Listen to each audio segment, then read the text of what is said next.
จ้าขอนอบน้อมแด่องค์สมเด็จสัมมาสัมพุทธเจ้าพระธรรมเจ้าพระสังฆเจ้าอันเป็นสารนุที่เพื่อของหมู่เฮาทุกคนขอกราบนมัสการพระครูปริยัติยานุศาสตร์ที่ปรึกษาเจ้าคณะอำเภอเมืองเชียงใหม่เจ้ากราบนมัสการพระครูสมุยสวัสดิ์วรกิจโตผู้อำนวยการสถานีเคลื่อนไร้ 4.50 เมกะเฮิรตซ์เจ้าวาดวัดสายหินเจ้ากราบนมัสการพระอาจารย์นรักปัญโยนันท์เจ้าสวัสดีโยมปี้สวัสดีหน่วยสว่างเมฆเจ้าครับดีครับผมสวัสดีครับสวัสดีพี่นันเจสีตัวนะเจ้าวันนี้คอยฟังเป็นกรรมการตัวนะเจ้าประกันจะเข้ามาตัวเข้ามานะเจ้าวันนี้พระอาจารย์สมัครเจ้าติดภารกิจอยู่เนาะวันพุธก่อนถ้าจะพิจารณาวันนี้เจ้าคุณผู้ฟังมีเกมให้เล่นเนอะวันนี้วันเด็กนะมีเกมให้เล่นอันนี้ใช้ความสามารถของตัวเก่าของใครคะแนนเต็ม100แล้วแต่คุณผู้ฟังจะเอาได้หรือว่าไม่ได้ที่แล้วเนาะ2 วันที่แล้วนี่2 วันไม่ได้นะจาก2,007เพื่อนมาอยู่6,001แล้ว2 วันขอโทษขนาดนักเจ้าตอนนี้นิมนต์สำเร็จแล้วเจ้าขอกราบนอบน้อมอย่างปุ่นป้าดีทาไรรัตนปานแก้วพระเจ้าต่างๆประการหมายมีพระพุทธพระธรรมพระสงฆ์อันเป็นสารณะที่เปิ่งของหมู่เฮาทั้งหลายขอกราบไหว้สา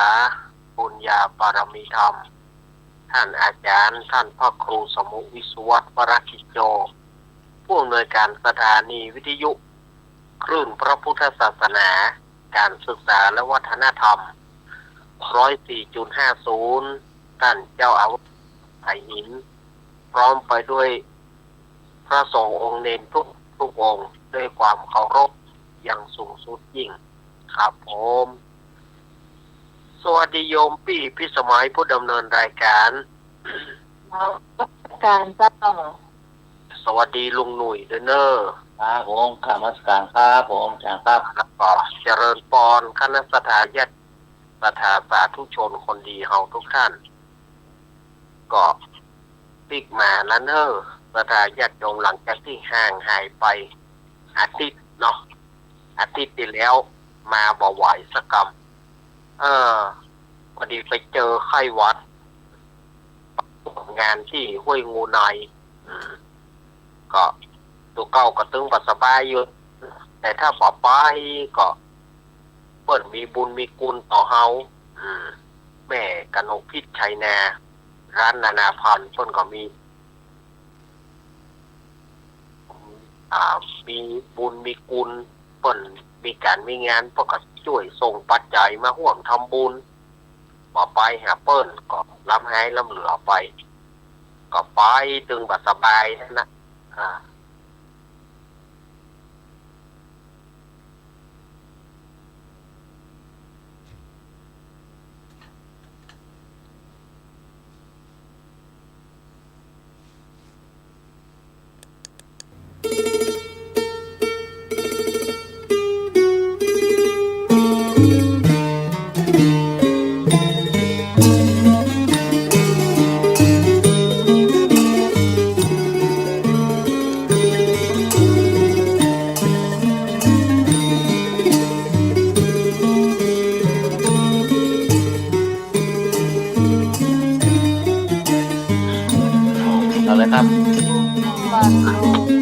วันนี้เป็นวันเด็กแห่งชาติเนาะเด็กไทยคือหัวใจของชาติเด็กชาติ ตัดเจริญวันนี้เป็นวันของละอ่อนเขาเมื่อตอนหัวค่ำเนี่ยอาตมาได้จัด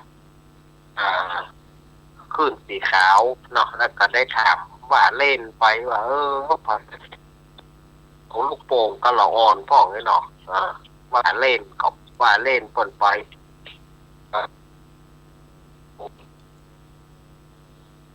นี่เป็นวันเสาร์ที่10มกราคม2569แล้วเนอสถานยิยมเพิ่มปีใหม่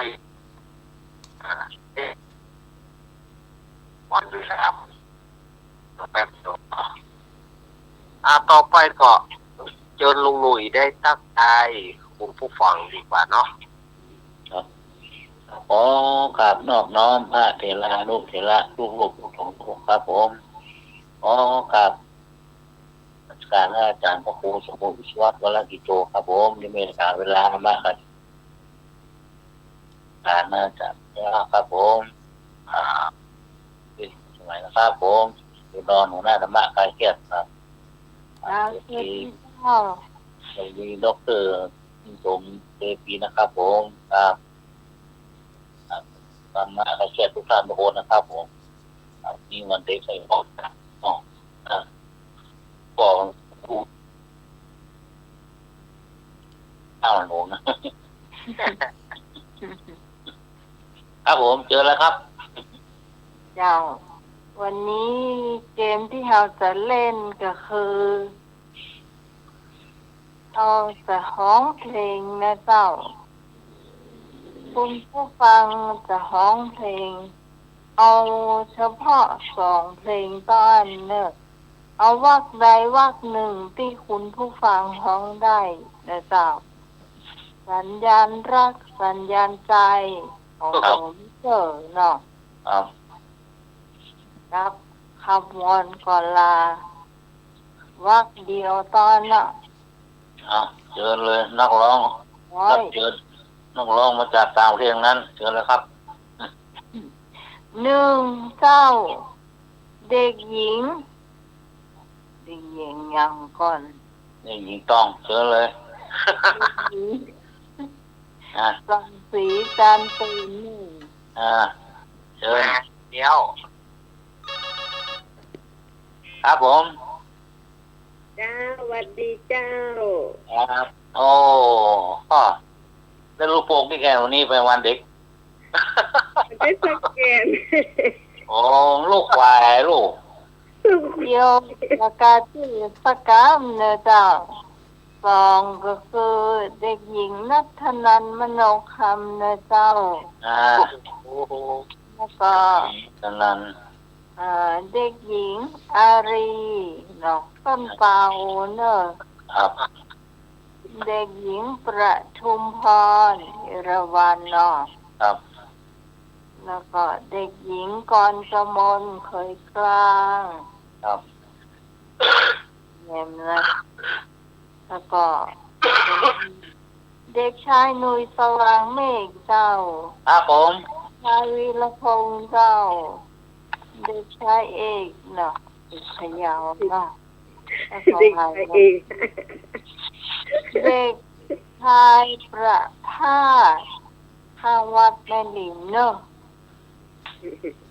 ไทยเห็นนี่เรียกว่าจะประขาดนะเจ้าดอกเจ้าเริ่มหน่วยกล้าตายอย่าเอาก่อนเลยเด้อครับเอาเลย1 2 3พร้อมก่อนจะลาขอคำสัญญาสักหน่อยว่าจะคอยและหาเวลาพบกันชั่วโมงรักมีเวลาแสนสั้นอยู่ใกล้กันหลายวันเหมือนกับเดียว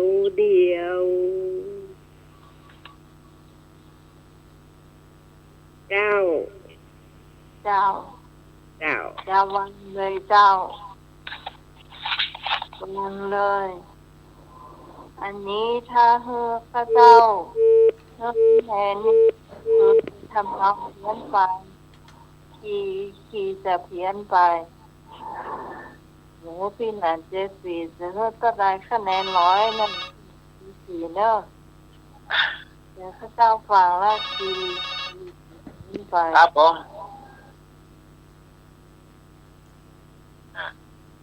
ครับ เจ้า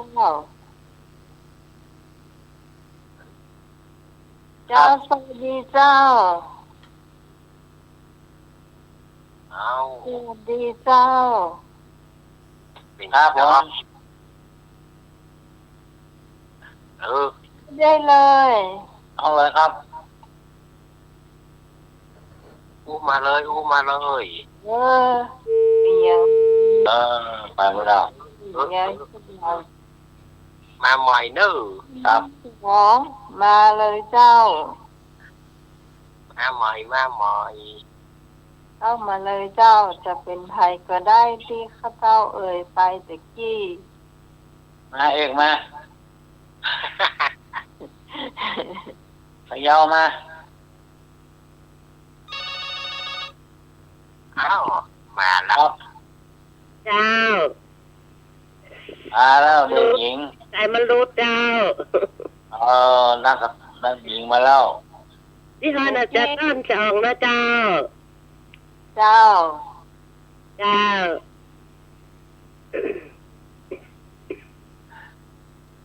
คืนอุราเมื่อมาชุมนุมพร้อมพรัง เปรียบเช่นดังได้ขึ้นสวรรค์เลยเชียว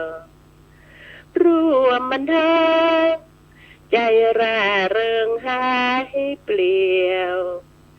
จะแลเลี้ยวดูใครก็แจ่มใสดีเจ้า อ่า แล้ว นี่ก็อันนี้บอกเสียนว่า วงก็เศร้าไปแล้วเอ้า หน่อยเหรอ สายต่อไป หน่อยจะเอาวักไหน เอาว่างแรกแล้วก็ห้องอย่างหนาวเว้ย ฟังเมื่อก่อนนี่ จะห้องเรียกหนาวเลย นมัสการครับผมแฟนพันธุ์แท้ครับ ครับ วักไหนจะเอา แล้วดีวันเด็กวันนี้ไปเอาไหนครับวันนี้ วันนี้บัตาเตี้ยครับเนาะเอาว่า โอ้ ว่าไปบ้านคุณพิสมัยดีกว่าเนาะไว้ห้องครับเนาะวันนี้ห้องบ่ได้ครับเพราะเสียงมันแหบครับเนาะครับมาสการ สัญญา ว่าเป็น สั ยั ญ ง ญาก็ไม่เป็นอย่างหรอก ว่าเป็นยังคำเดียวอยากจะให้ตัวเลือก ไปห้องมันเด็กมาเสียงเลยแหบ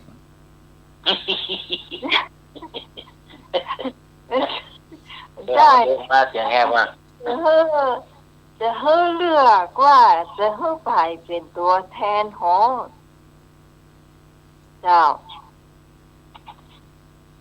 คนที่ว่าบักล้านะครับ ผม เนอร์พิสารีเนอร์ โทรมาลุงป่าซัง ไอโฟงไอเอกมาเนอร์ ห้องเพลงนักปิ้งหมดเลย มา เด็กหญิงกองกำมลมา ครับผม ห้องเพลงนี้อันให้คงสาระคิดนะครับเพราะว่าคงห้องกับเปรตครับห้องได้สักวักครับผม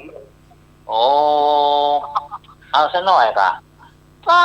มาได้เลยอ่ะถ้าร้องไห้นี่ได้ก็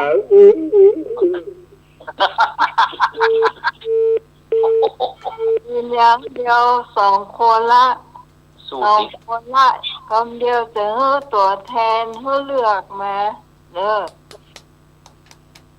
ให้เลือกตัวแทน เอามีแถมกอ เอกมา สาวต้นเปา แม่ แม่สุศรีรู้วันมา แม่ส่งสีแม่ ว่าเอาเฉพาะคนที่มีคะแนนน่ะ อ๋อ อืม เอ้าสายต่อไป ที่ฟังไม่ค่อยได้ยินเท่าไหร่อ่ะเดี๋ยวนี้อึกกระทึกคึกโครมนะที่วัดเนี่ย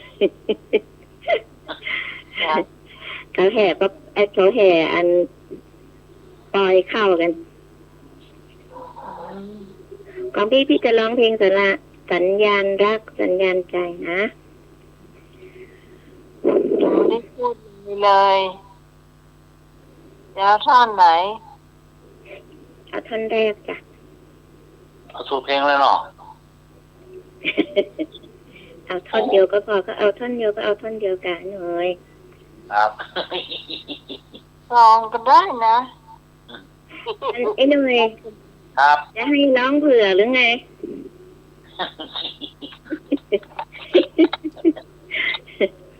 เดี๋ยวลืมเนื้อเพลงหมดอ่ะเดี๋ยวก่อนนึกก่อน เพลงยัง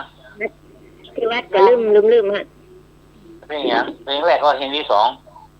แรก เพลงแรกที่การเอาเพลงสัญญาณรักสัญญาณใจจ้ะ ครับ ดังนั้น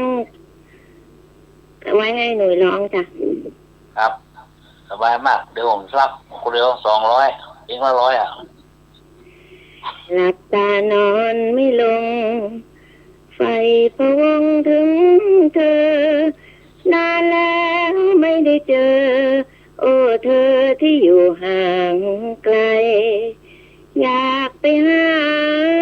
แต่ภาระยังมากมาย แล้วเธอละห่วงกันไหม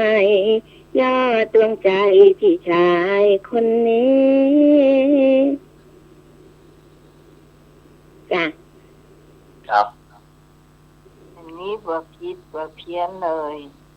เดี๋ยวไว้ให้หน่วยร้องอีกอันหนึ่งเนาะ ครับ จ้า นั่นเดี๋ยว โนรา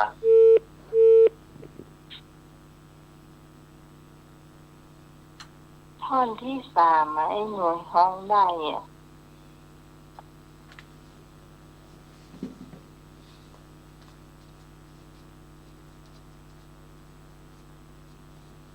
พี่ไปก่อนซึ่งห้องภาคไหนใกล้ แรก อ๋อ ว่าจะห้องท่อน ครับผม เจ้า เจ้าห้องแตนกันได้ก่อน ไม่หนีห้องแตน พี่สาวรีมาแล้วความสามารถหน่อย เอาเรียนสักหน่อยล่ะ ไม่จะได้ไม่ได้ไปหู้นะโดยห้องตะเสือ โอ้ยเอาใจก็เอา คนนะเจ้าหลับตานอนครั้งใดใจมันคันทับตาจนฟ้าสางลำลายคุมตาไม่ได้สักทีอยากโทรหาแต่ว่าสัญญาณไม่ยิ่งนานยิ่งห่วงคนดีแต่ว่าหน้าที่พี่มันยิ่งใหญ่จบเลย เจ้า ครับ มารีอาจจะขึ้น ขอบคุณครับเอาลีจบละ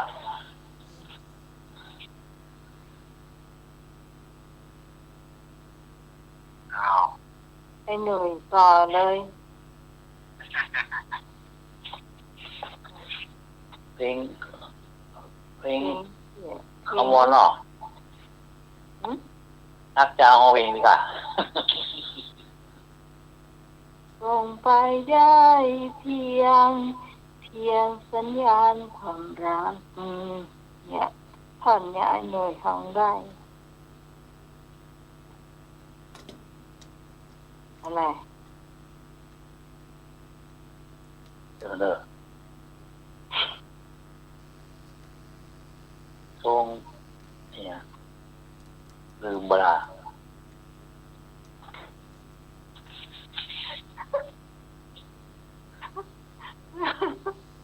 ให้หัวมันน่ารักค่ะ ส่งไปได้เพียงสัญญาณนี่อ่ะ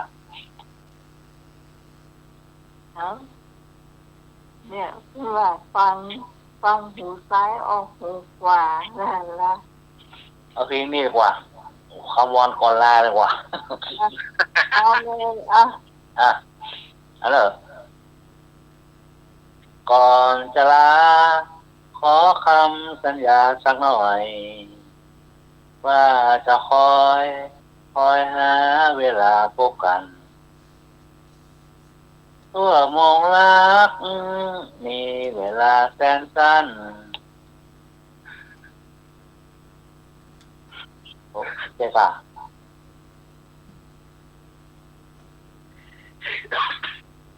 ถูกป่ะกรรมการเป้าลูกวีนแล้ว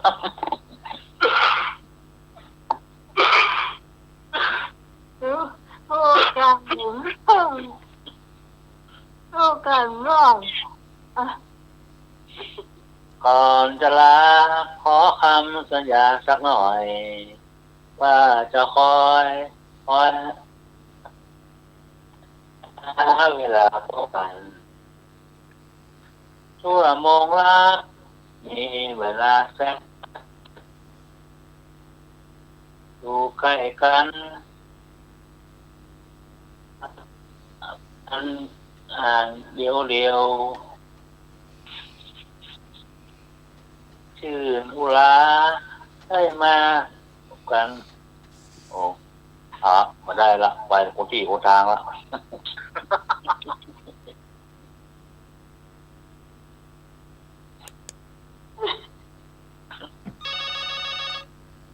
เ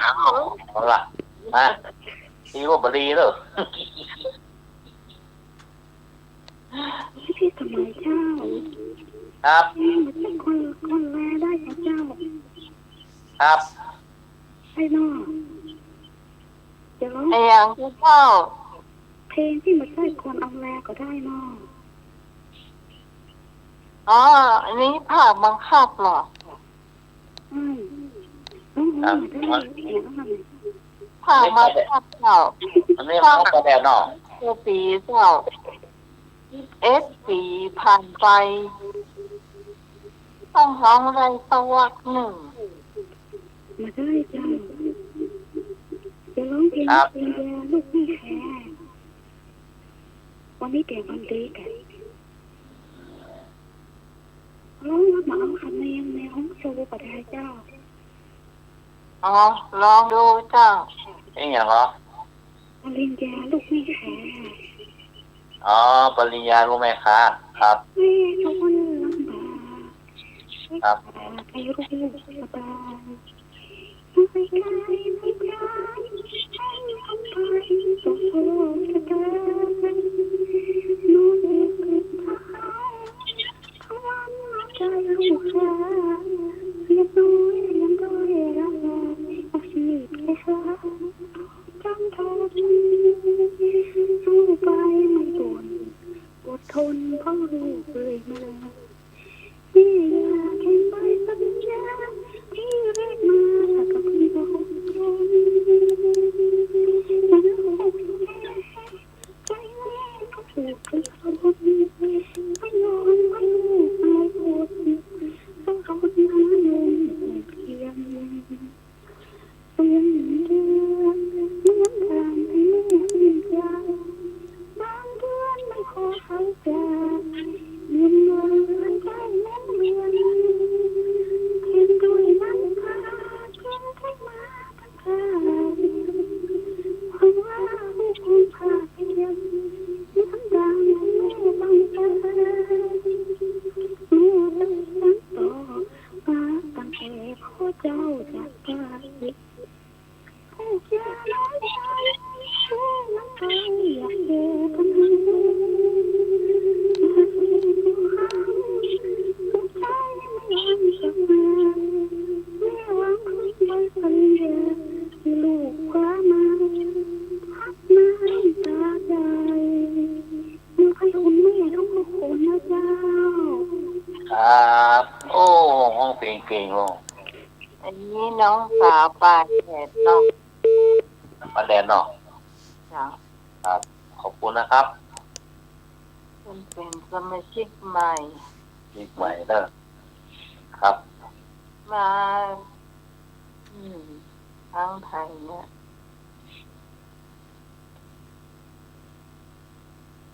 จะหน่วยพิษนะตะกี้นะขนาดเธอโอกาส2 รอบก็นะ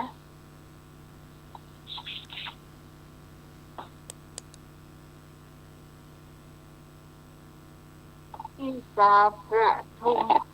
ร เอราวัณเนาะ นี่คนเขาบอกนามสกุลหัวญาติคนหู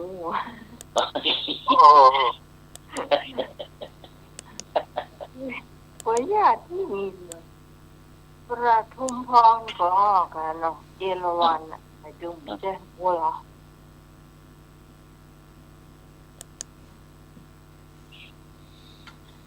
เช้าโทรมาหรอก ครับ เดี๋ยวนี้ไอ้กระดักปิ้ง เองมาก่อนจะลาขอคำสัญญาสักหน่อย ว่าจะคอยหาเวลาพบกันพบเวลา คอยเป็น2 เตื้อกันเนี่ยมัน และหาเวลาพบกัน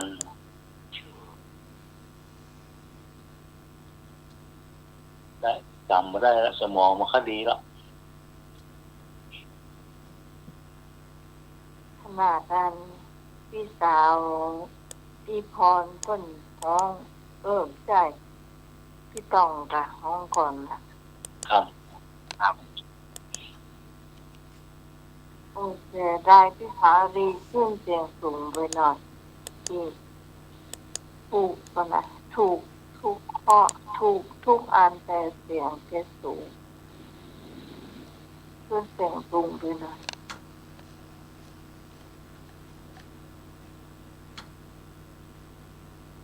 มาเดี๋ยวนี้เหลือทงจะส่งใครเป็นตัวแทน นุยไอ้นุย ครับครั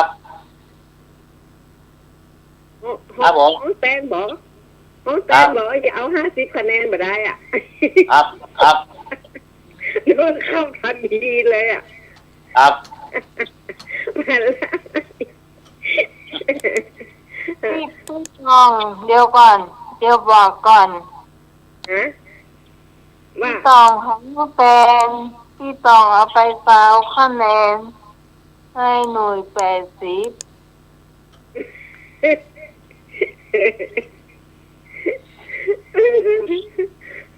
ต้นบอกว่าจะไปคอยหลายเตื้อคอยเตื้อเดียวกับเปาะก็ยังมาคอยอยู่นั่นน่ะ ที่พี่ตองเสียไปหน่อยหนึ่งคือคีย์เสียง ที่เสียงบานี้เหม็น มัน ถ้าเวลาห้องมันจะเป็นอย่างเงี้ย สีตัดสินนะคุณฟังอยู่จ้ะคือน้องฟังน้องกดฟังหรอกนะ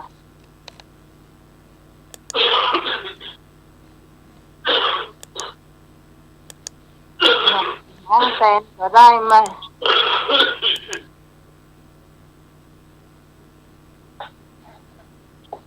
เอาละเด้อ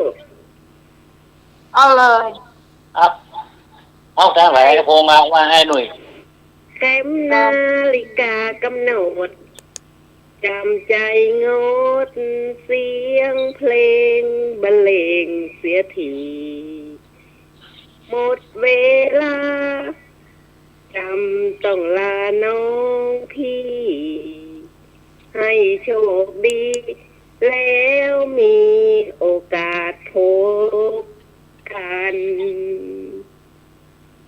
เจ้า ครับ นี้ก็สุดท้าย เด ก็ตึงคีย์เสียงเพี้ยนอยู่ดีทั้งหันทั้งเด็กชายประภาสกับเด็กชายวีรพงษ์จะส่งต่อแทนคือไผ่ดี เอาไผ่นมัสการครับอาจารย์สมัครมาแล้วยังหรืออาจารย์สมัครเป็นตัวแทนครับเนาะครับถ้าอาจารย์สมัครมาที่คืออาจารย์สามเณรอารักษ์ทองครับเนาะครับนมัสการครับมันไม่ใช่เรื่องไอ้มันเราเสียวัน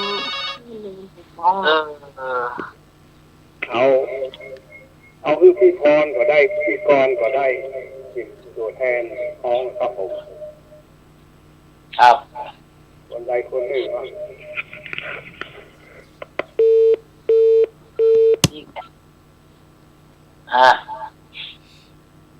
ลองรับจ้างเดินครับผมพี่กรมาท่อนสองเลยเจ้าท่อนสองสัญญาณรักสัญญาณใจ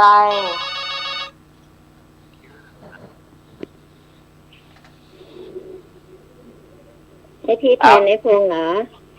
จ้าไอ้พงษ์เนี่ยถ้าพี่กรร้องไม่ถูกไอ้พงษ์อย่าตำหนิเด้อพี่กรก็ไม่ได้ร้องเพลงตั้งนานแล้วก็เป็นนักดนตรีตัวอย่างประจำเพลงหลับตานอนครั้งใดไก่มันคันทักทายจนฟ้าสร้างรำไรคมตาไม่ได้สักทีอยากโทรหาแต่ว่าสัญญาณไม่มียิ่งนานยิ่งห่วงคนดีแต่ว่านาทีที่มันยิ่งใหญ่อย่าให้อีกอันหนึ่งเนาะส่งไปได้เพียงสัญญาณความรักส่งไปด้วยความแรงมากที่รักจะรับได้ไหม 4G 5G ก็ยังสู้พี่ไม่ไหวส่งมาจากสุดขั้วหัวใจส่งไปให้เธอคนเดียวจ้ะเดี๋ยวท่อนสุดท้ายค่อยว่ากัน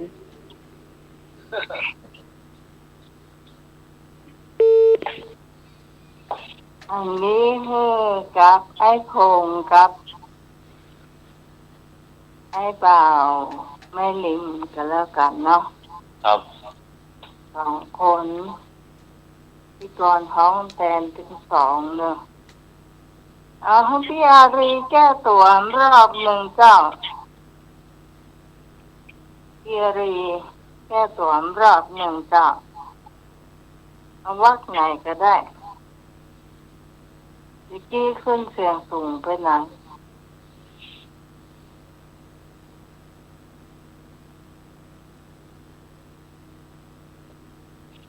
ครับช่วงเปามาแก้ตัวนมัสการครับครับผมขอบคุณพี่กรมากเลยครับน่าครับฟังได้ไปเลาะพักทิ้งเลยครับน่าครับ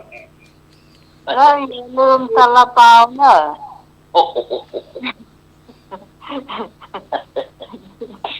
โน่นมันมนนั่นนะเนาะ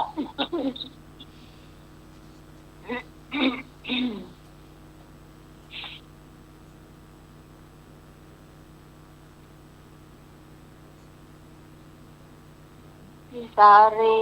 มาแก้ตัวรอบเนาะ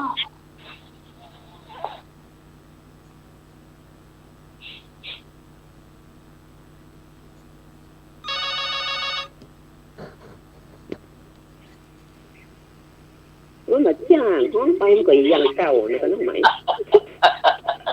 แล้วท่อนแรกจะได้เหรอ ตัวสูงก็ ได้ ได้ จั จ้ะ ดใช่ได้หมด เอ้าล่ะ ตัวสูง นี่คือวันเด็กหรอ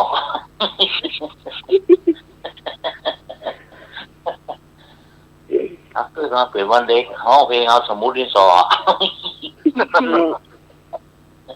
หลับตานอนไม่ลงไปพะวงถึงจังยังรักเธอไม่จางที่ยังรักมันกลมเกลียวหากว่าน้องเปิดใจรับรู้แน่เชียวสัญญารับจะไม่ส่งตรงคนเดียวไม่ลมไม่ขาด จ้ะก็ถือว่าร้องได้อยู่ ครับขอบคุณครับ นอนครั้งใดใจมันทันทักทายจนฟ้าสางรำไรต้องคมตามได้สักที อยากโทรหาแต่ว่าสัญญาณไม่มียิ่งนานห่วงคนดีแต่ว่านาทีที่มันยิ่งใหญ่มีห้องแต่งให้หนูนะครับ ถ้าปล่อยมันห้องมันจะสีติกๆอ่ะ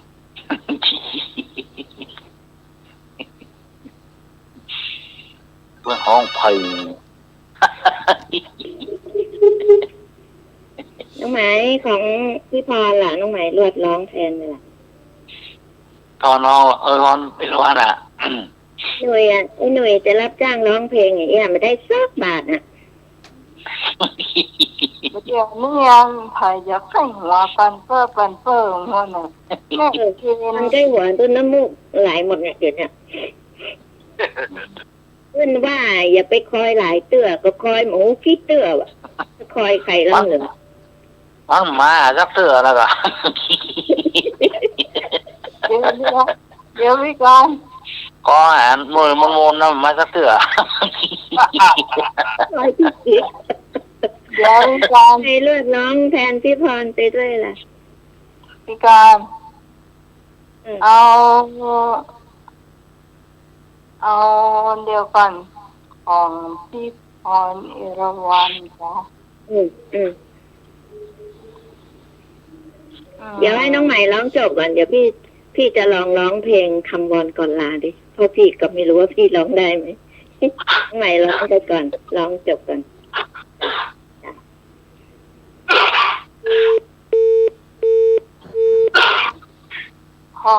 ของพี่พรเอราวัณนี่อันว่าจะร้องเพลงให้แก เป็นยัง เอาความขมขื่นไปทิ้งแม่คงให้มันไหลลงไหลลงไหลลงไหลลงทะเลเบื่อความรักจากคนไร้เล่ห์ลวงลึกกว่าทะเลสุดคาดคะเนนับนา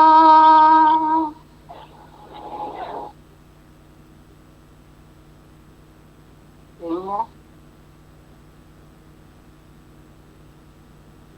อันนี้ของพี่พรนะครับ เป็นวัน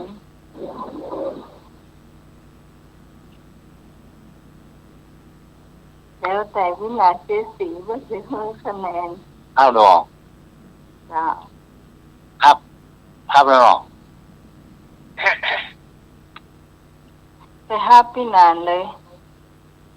หมดละเนาะ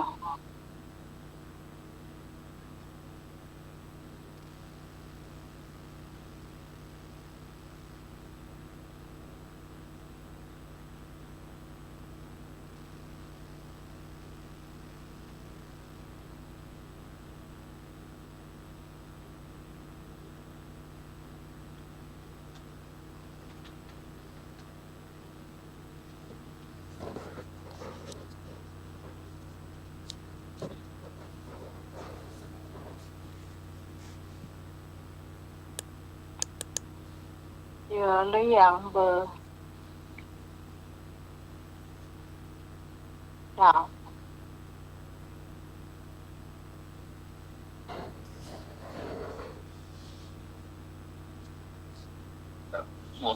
ใช่ไหมครับผมครับกราบนมัสการนะครับเมตตาบารมีธรรมในท่านพระครูสมุวิสุวัฒน์วรกิจโจนะครับผู้ในการสถานีคลื่น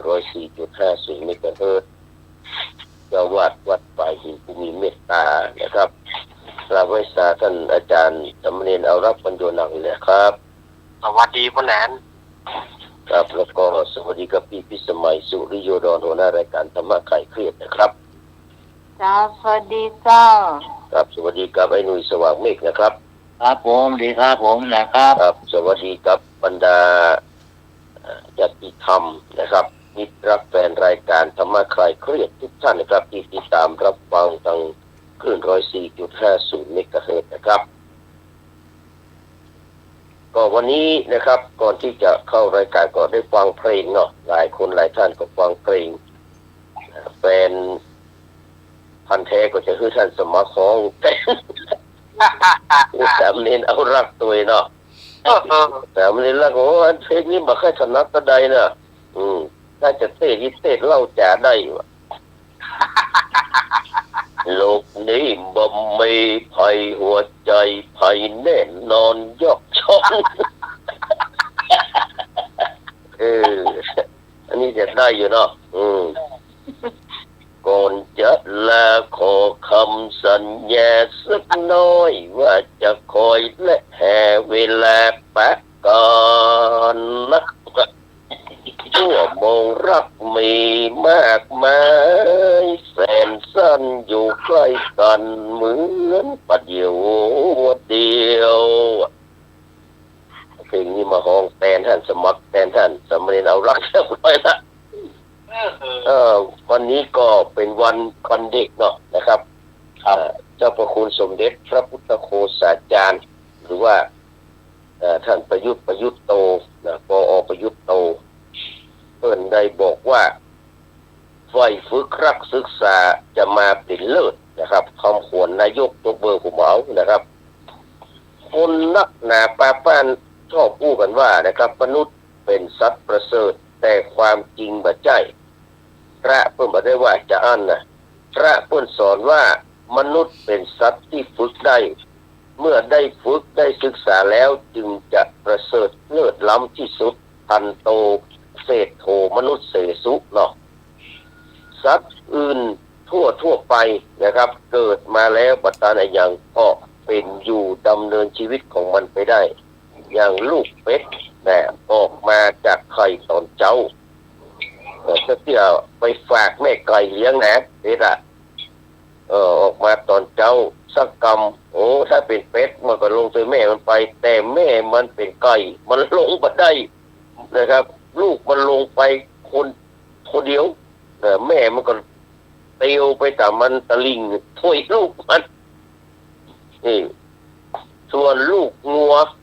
ออกจากท้องแม่สิ่งแรกที่คนจะแท้ก็คือเอาหกเราจะหกตกเมื่อใดส่วนลูกวัวแล้วก็ลงไปนอนกับพื้นดิ้นสักกรรมมันก็ลุกขึ้นมาโดยแม่ของมันไปไปไหนตัวไหนได้ละแต่มันเกิดมาจะใดในที่สุดมันก็จะตายไปจะอั้นส่วนนะครับมนุษย์หรือคนเฮานี่เกิดมาใหม่ๆก็ได้แค่ดิ้นรนนะครับให้ตายให้วายไขว่คว้าแค่จะยืนก็ต้องหัดตั้งไข่โอ้ใช้เวลาเหมือนพอสมควรเกือบจะ 7-8 เดือนก็ตั้งไข่เนี่ยเนาะไอ้หนุ่ยตั้งไข่คิดได้กี่เดือนเกือบจะปีแล้วในรักเนาะปุ่นแกนงัวแกนควายกับเขาเนาะแกนอย่างโคนแกนงูแกนควายแกนเป็ดแกนไก่จะเตียวไปไหนได้ก็ต้องฝึกแข่มือโอ้จะกินข้าวแกจะแกจะว่ายน้ำแกจะทำอย่างได้นี่ก็โอ้จนถึงขับรถขับลาสร้างเครื่องบินสร้างคอมพิวเตอร์นี่อย่างต่างๆมันก็ต้องเรียนรู้ต้องฝึกต้องหัดต้องศึกษาทั้งหมดเลย มีสัตว์อื่นบางชนิดที่มันฝึกได้คล่องอย่างหมานี่เนาะอย่างหมาอย่างลิงอย่างช้างอย่างแม้แต่มันก็ฝึกตัวเองมาได้ มันต้องให้คนอื่นเพิ่นฝึกมัน และก็ฝึกได้แค่ในวิสัยที่มันมีความจำกัดถ้ามันเก่งอย่างโคนก็ตายโคนก็อยู่ก็ได้นะแล้วก็นี่ควายเหรอสอนโคนนะใส่แน่เนี่ยควายบนสวรรค์เป็นควายต้นบนสวรรค์นะลงมานี่มันมาสอนโคนหรอมันเนี่ยเข้าก่อนนี่โคนมันได้กินข้าวนะกินเพือกกินมันเกาะตัดมันไปเลยนะมาได้กินข้าวนะโคนนะครับควายต้นบนสวรรค์ลงมาสอนโคนหรอสอนคนมาสอนคนไทยแน่ปลูกแน่เอาเข้าลูกกินข้าวควายเนี่ยควายก็เลยได้ไปกินแย่เนี่ยควายก็เลยเป็นควายตั้งแต่วันนั้นเป็นต้นมานะโคนเป็นลูกกินข้าวควายนะควายต้นบนสวรรค์เรามาสอนคนเนี่ยแหน่พวกมันเนี่ยแหน่เป็นมันลูกกินข้าวควายเอาเฟืองควายกินเนี่ยคนเนี่ยมันมีความวิเศษของมนุษย์เนี่ยอยู่ที่การเราฝึกการศึกษานี่แหละบอกว่าจะเป็นอะไรอย่างก็ตามแต่ถ้ามนุษย์สู้คัดฝึกสู้ศึกษาแล้วเนี่ยก็ทำได้เกือบทุกอย่างก็เป็นไปได้แทบทั้งนั้นบอกว่าจะโดยสมรรถนะทางกายก็ดีทางวาจาก็ดีทางจิตใจก็ดีตลอดถึงเขาเรียกว่าปัญญากับเมื่อเรารู้อย่างนี้แล้วจะวิเศษสมกับความเป็นมนุษย์ผู้ประเสริฐก็จะต้องมีใจเพื่อกับการนะครับฝึกการศึกษาอย่างถึงและเต็มที่คนที่ใฝ่รู้สู้ความยากเป็นนักฝึกตนบอกตัวเก่าว่ายิ่งยากยิ่งได้มากก็จะทำงานที่ยากอย่างมีความสุขจนถึงความสำเร็จพระพุทธเจ้าได้ตรัสว่าผู้ที่จะเลิศล้ำเป็นบุคคลเยี่ยมยอดก็คือคนที่ใฝ่ฝึกรักศึกษาอันนี้เป็นคำพรของเจ้าพระคุณสมเด็จพระพุทธโฆษาจารย์ปอ.ประยุทธ์โตเนื่องในโอกาสต่อมือตะวาด้วยกันนะครับคุณอันนี้มา9 มกราคม 2569นะครับก็นำมาเล่าสู่บรรดาญาติพี่น้องทั้งหลายได้รับฟังกันเนอะก็วันนี้ก็จะได้ขอน้องเจ้าเต้าเรื่องได้ผู้ที่จะได้ลูกไปช่วยอาจารย์สมัครนะสมัครผู้ที่นะครับสำนักสงฆ์ที่มงคลสันทรายมันพวกถึงคิวกับผมก็ได้74จะได้ไปฟูจานเพราะเสียงจะมีบ่บุ้งพอจะลูกต้อง4-5จะไป4-5จะลูก4-5ลูก4-3 4-5มันออกไปละเป็นวันออกกำเราพวกนี้นะมันจะตักบาตรตั้งแต่6 โมงก็เลยต้องไปก่อนเดี๋ยวก่อนคะแนนตะกี้คะแนนตะกี้เนาะก่อนสมุน99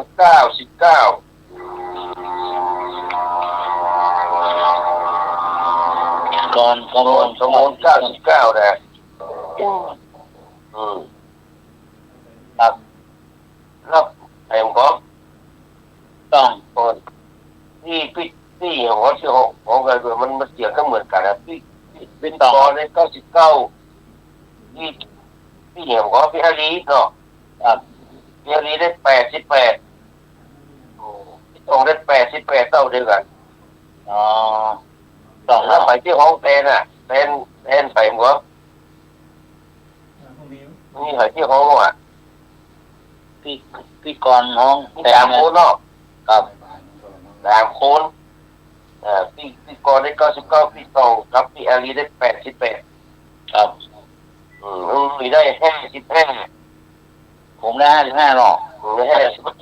55พี่ห้องแดนที่ประชุมพรที่ใหม่ห้องเนาะพี่หมวยได้66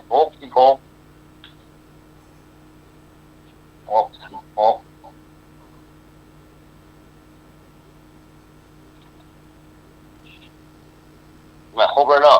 ครับครบแล้วไอ้พงเหรอไอ้พงผมได้ห้องลูกไอ้พง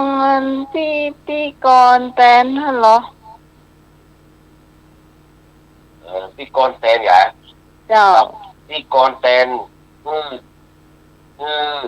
66เหมือนกัน66สมพงษ์ พี่กรก็แตนนั้นแฟนพันธุ์แท้เหมือนกัน ได้เต้าเดียวกันได้66เหมือนกัน ครับแท้ โคนน้องเป็นลูก 6 ดีกว่าบ่ได้อ้อ ครับ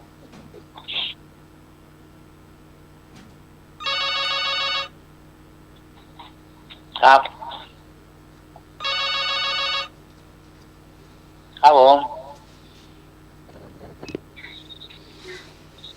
ของน้องพรเหรอ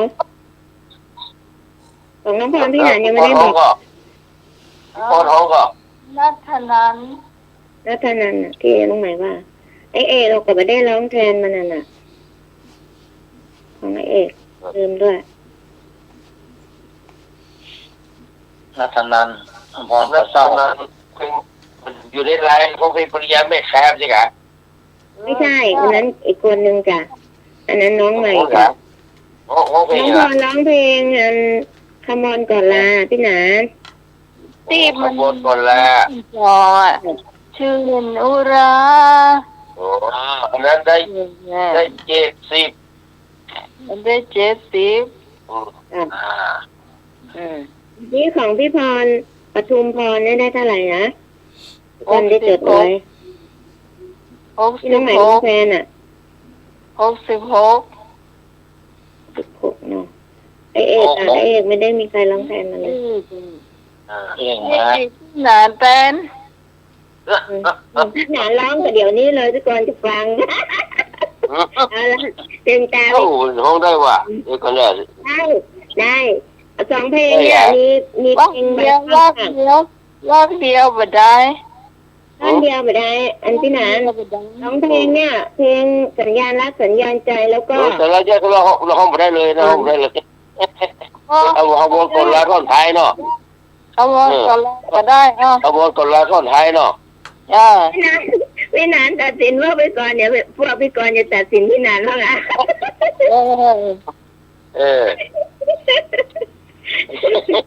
ลองจะมา โอ้มันจะได้วะเนี่ยลองขบวนก่อนลาเนาะได้เวลาเข็มนาฬิกากำหนดจำใจงดเสียงเพลงบรรเลงเสียทีหมดเวลาลำต้องลาน้องพี่ให้โชคดีแล้วมีโอกาสพบกันกดใจเสียงนักเราไปไม่ได้แต่ผูกมีหรอก อาจารย์พี่กรณ์ว่าใดถ้าน้องก็จะฮือก็ยังมาถึง100นะประมาณ88ประมาณเนี้ย อันนี้เอาหม้อเพื่อนก็แตนไข่ก้อนเพื่อแตนไข่ก้อนเนี่ยนี่ครับเอกพยาเอกพยาเอกพยา ไม่ใจตรงกันเป๊ะเลย มันกำใกล้ๆกำสุดท้ายจะเพี้ยนไปหน่อยนึงแล้ว ใช่เราเปลี่ยนที่หนานใช้มากเลย โอ้การนิดแหละนี่ก็ เดี๋ยวเสียงอย่าหาย จ้าขอบคุณพี่หนานจ้ะ เข้า ครับ เหมือนกันรู้นี่ ได้เวลาเข็มนาฬิกากำหนดจำใจงดเสียงเพลงบรรเลงเหียดทีหมดเวลาจำต้องแลน้องปีโชคดีแล้วมีโอกาสปะกันและแน่เนาะ จ้า อันนี้แทนเน้นทั้งหลักที่เน้นแต่สมบัติ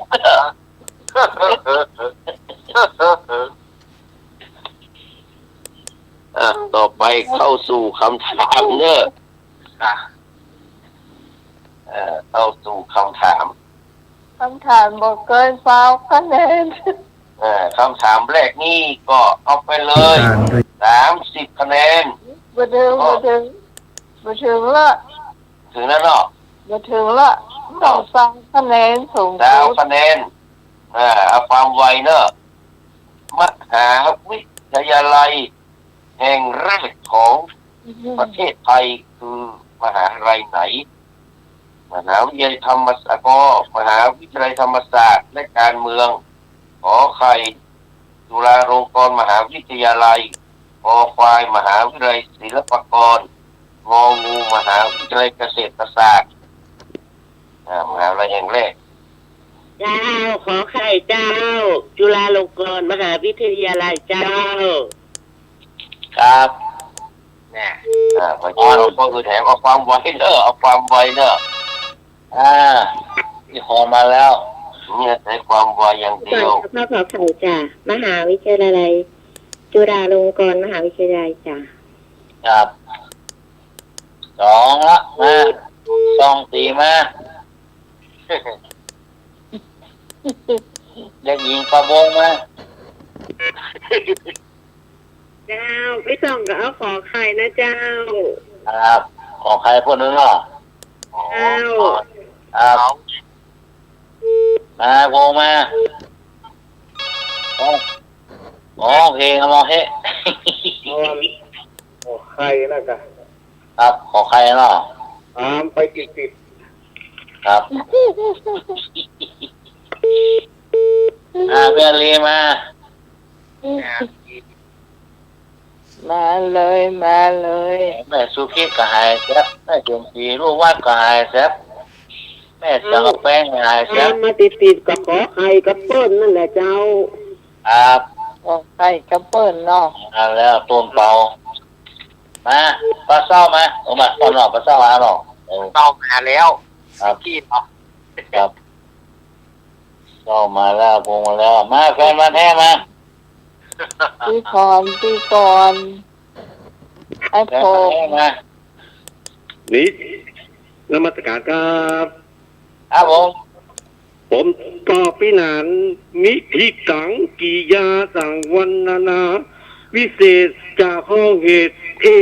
วังด้วยกาลนีย้ออย่างนี้เรื่องนี้ย้อวังว่าย้ออย่างเรื่องนี้เอาข้ออย่างปืนนี่ไอ้วังไว้ละไม่ย้อหลังครับนมัสการครับผมเอาอย่างเรื่องนี้มหาวิทยาลัยธรรมศาสตร์ครับนอครับนมัสการครับธรรมศาสตร์เรื่องคะแนนไปเลยตอนที่ขอใครจะถูกต้องละขอใครพี่พรเจ้าเนาะเดี๋ยวครั้งพี่ตองมาอย่างละพี่ละตองมาละพี่พรผมละจ้องผมละต้องให้พงพี่อาลีครับผม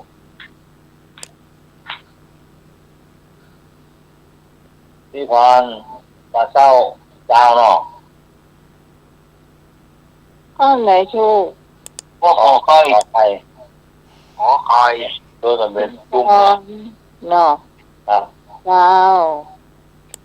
ปีก่อน18ครับต้องพี่ตองกะครับพี่ตอง16ไอ้พง14พี่อาลีครับพี่อาลี12อ๋อครับ1 โหลครับเจอแล้วครับต่อไปข้อต่อไปผู้สอนในข้อใดไม่ต้องมีใบประกอบวิชาชีพครูผู้สอนข้อใดไม่ต้องมีใบประกอบวิชาชีพครูกอไก่ครูสอนในโรงเรียนรัฐบาลขอไข่ครูสอนในโรงเรียนเอกชน คอควายครูสอนในโรงเรียนเทศบาลงองูครูสอนในศูนย์การเรียนรู้จอจานต้องมีทุกที่ครูสอนข้อใดไม่ต้องมีไปประกอบวิชาชีพครูรัฐบาลเอกชนเทศบาลศูนย์การเรียนรู้จอจานต้องมีทุกที่แล้วครับคะแนนเจ้า20 คะแนนเจ้าน มัสการครับ ครับ ตอบสุดท้ายคือศูนย์เรียนรู้ครับนมัสการครับ ครับ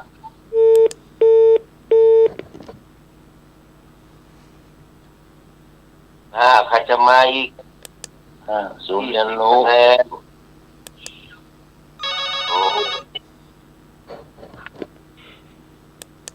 เจ้า ครับผม ท่านเอาข้อเจ้าศูนย์เรียนรู้นะเจ้าง องูเนาะ เจ้า ครับ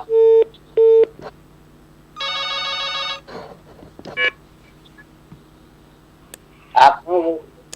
งองูครับผม ครับผมครับ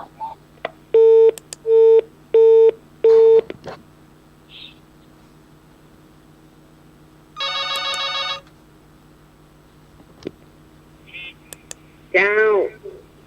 เอาศูนย์เรียนรู้นะข้องงูนะเจ้า ลองเนาะครับ เจ้า ครับอย่าลืมมา นั่นเนาะสี่ละ เอาศูนย์การเรียนรู้จ้ะ ครับอย่าลืมมา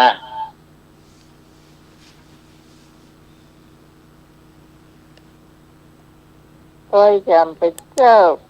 ครับเพี่ยลืมมา เจ้าตัวกันเป็นเจิบเจ้า ครับ ช่วยกันสิเจ้าเคยเห็นรับเลยแหละ ให้รับ เดี๋ยวเห็นหนาวกันแล้ว ครับ เพราะคนหนาวเนอะวันนี้นะกันครอบๆเลยอ่ะ เลยงองูถูกต้อง ครับ การเรียนรู้ ครับ โอ้แฟนพันธุ์แท้ ครับเจ้า คุณคะแนนเจ้า โอ้ พี่พร พี่พรจ้ะ ครับ พี่พรก็18ให้พงษ์ ให้พงษ์16ครับพี่ตอง พี่ตอง14ครับพี่กรณ์ พี่กรณ์12ครับ พี่ลีซิม ครับครับผมเจอแล้วครับ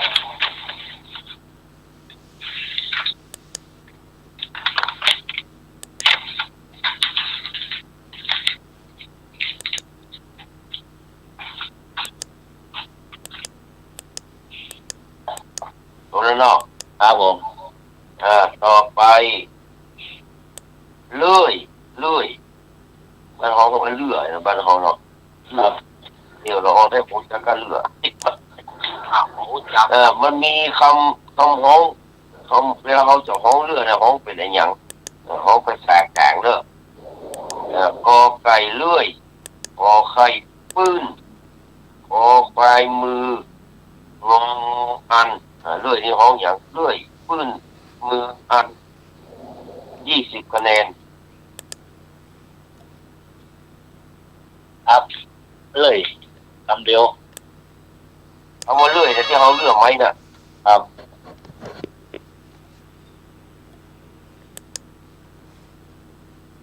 ครับ นมัสการครับ ครับ เขาเรียกปื้มครับครับนมัสการครับ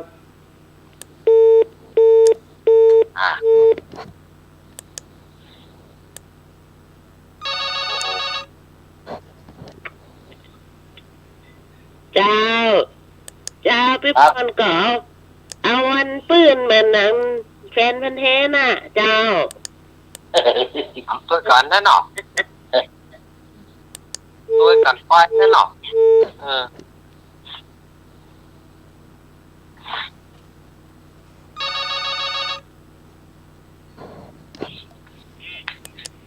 เจ้าต้องมาปื้นเขากับปื้นนะกะเขาก็บอกให้สันทัดกรณีนี้สักไหล ต้นตาไปต้าไว้อะไรนะ เอาจะจ้างไว้หรอ ต้าก็ต้าถ้าเกิดน้ำมูนะกะยาท่าน้ำแดงมีอยู่หรอ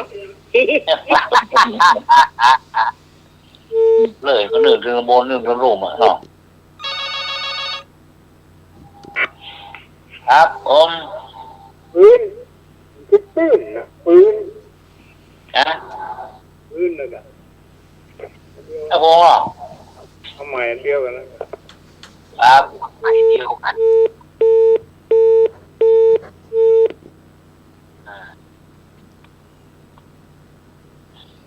มีใครอีก มาดีมาพี่กรณ์มา จ้าก็เรียกปืนเหมือนกันละจ้ะ ครับ ไปก่อน ดีมา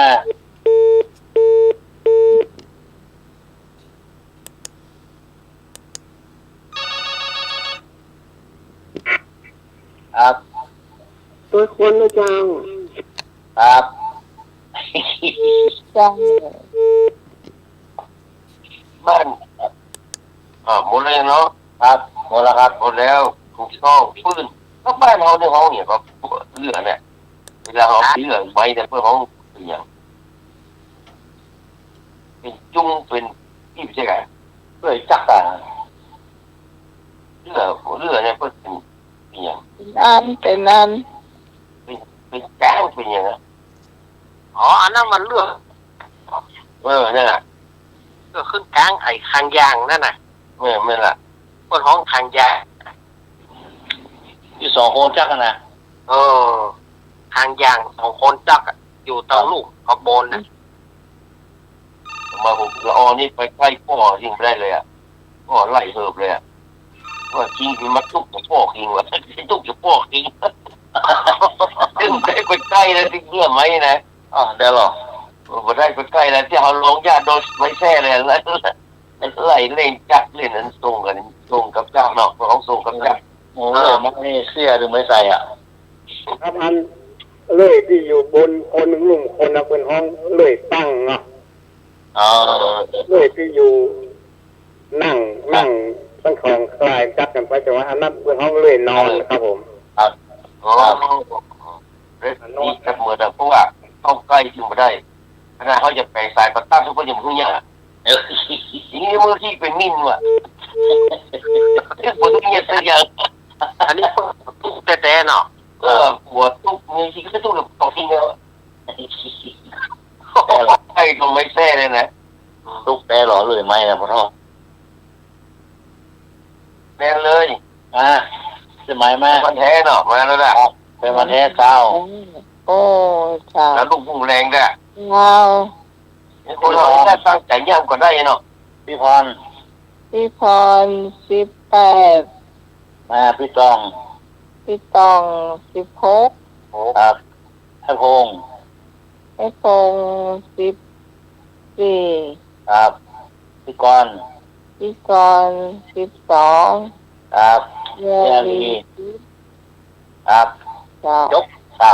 ยืดก็แล้วแต่ความมวย ครับ ต่อไป20 คะแนนเหมือนกัน ครับ พ่อของน้องชายพ่อของใครอย่างพ่อของน้องบ่าวของพ่อเนี่ยของว่าอย่างขอไข่ปูขอไข่ตาขอควายงองูลุงปูตาลุงน้องของพ่อของน้องบ่าวพ่อเนี่ยเอาของแฝงอย่างพ่อของแอลเขาเนี่ยพ่อเนี่ย เจ้า เขาว่าใดพ่อของน้องพ่อ น้องปู่เจ้า กูเอาไปพร้อมจะขึ้นแถมมาขโมยนะ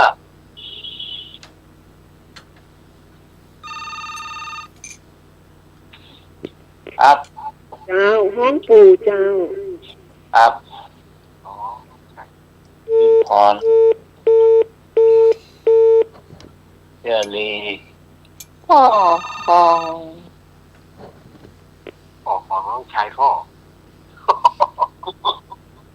พ่อของน้องชายพ่อ นั่นแห พ่อ ละ ของแก้วเขาเนี่ยแก การตอบสุดท้ายคือเป็นของไปบ้านคุณอาครับเนาะกับนมัสการครับ พ่อเหรอ ลุงลุงเอา เอาปู่เจอคนหนึ่งเหรอ ฮะ ปู่ ปูเนาะ ครับผม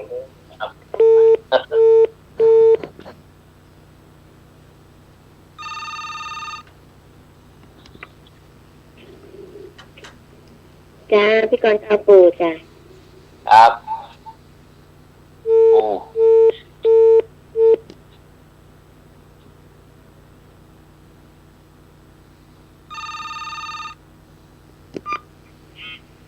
เจ้า เอาคุณปู่เจ้า ครับ เจ้า ครับต้องเอาปูเนาะ อย่าเลย ครับ ก็อันเดียวกันเลยพ่อเขากับพ่อของแอลเขาก็วิ่งแล้วปูเราวิ่งปูเรา ครับ พ่อของแอลอ่ะมันก็ต้องเป็นน้องพ่อเขาต้องมีพ่อคนเดียวกันก็ไปคุยเอาเลยอ่ะ นะ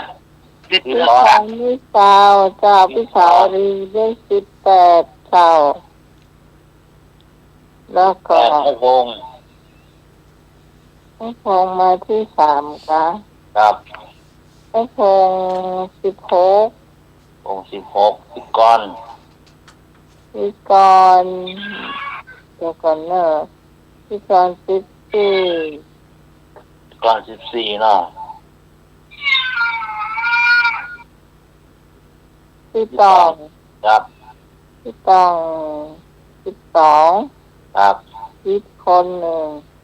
ครับ เงินพันแท้ มา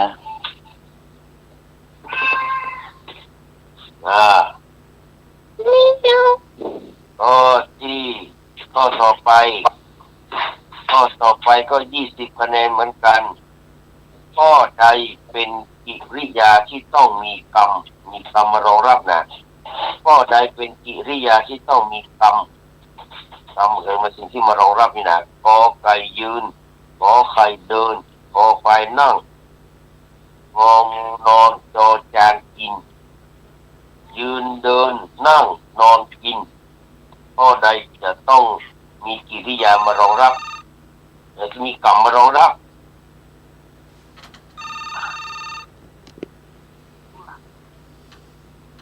ครับ เจ้า เจ้าพี่กรณ์เอาข้อสุดท้ายนะกินเจ้า งองูเนาะงองู จอจาน จอจาน มี5 ข้อ อาจารย์เนอะ เจ้า จอจาน ไอ้พงษ์ งง ไอ้พงษ์เลย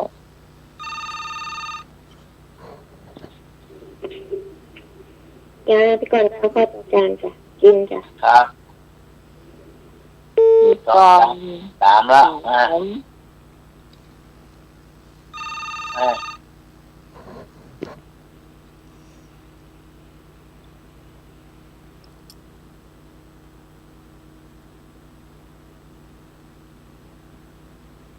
เจ้า ครับคำตอบสุดท้ายคือ กินข้าวครับเนาะนมัสการครับ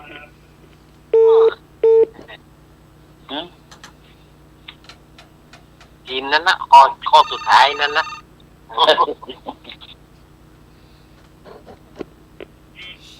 เจ้าเอาข้อจอจานนะเจ้า ครับ เจ้า จอง กูข้ามคุณนี่แหละ น้ำเปียเลย เดี๋ยวนี้พี่เรียกมา 10 คะแนน เจ้าเจ้าเจ้า น้องสิทธิ์ให้10 คะแนนนะฮะเจ้า อ่า เรียน ยืนนี่มันต้องไปยืนมันต้องสนใจยืนก็ยืนเร็วก็เร็วไปนั่งก็นั่งมาที่ไหนก็ได้นอนก็นอนไปแต่ถ้ากินนี่ต้องมีอย่างกินข้าวเนาะกินข้าวกินอย่างอื่นเนาะครับกินอาหารเล่นกินก็ไปกินนอนจานถูกต้อง พี่พรเจ้า ครับ พี่พรเจ้าไอ้พง18แฟนพันธุ์แท้16พี่กรไม่ได้แฟนพันธุ์แท้มาที่3แฟนพันธุ์แท้นะแล้วก็พี่กรมาก่อนแฟนมาแท้มันมาลงก่อนที่3พี่กรจ้ะ ครับ พี่กรพี่กรได้16ครับแฟนมันแท้ แท้ได้14ครับพี่ตอง12พี่อาลีซิมครับครับผมเจอแล้วครับต่อไปโรงพยาบาล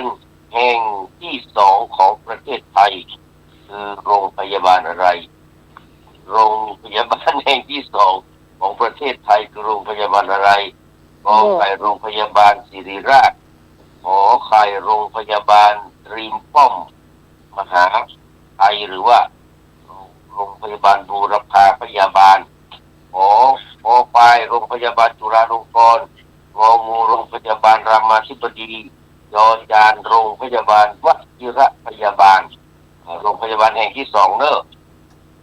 ศิริราชริมป้อมมหาชัยจุฬาลงกรณ์รามาธิบดีวชิระพยาบาลเดี๋ยวนะครับอันใดเป็นแห่งที่2เนอะอันที่2เนอะอันที่1เนอะเอามาถามวันที่2ที่1อันที่2ครับนมัสการครับคำตอบสุดท้ายคือวชิระพยาบาลครับนมัสการครับครับ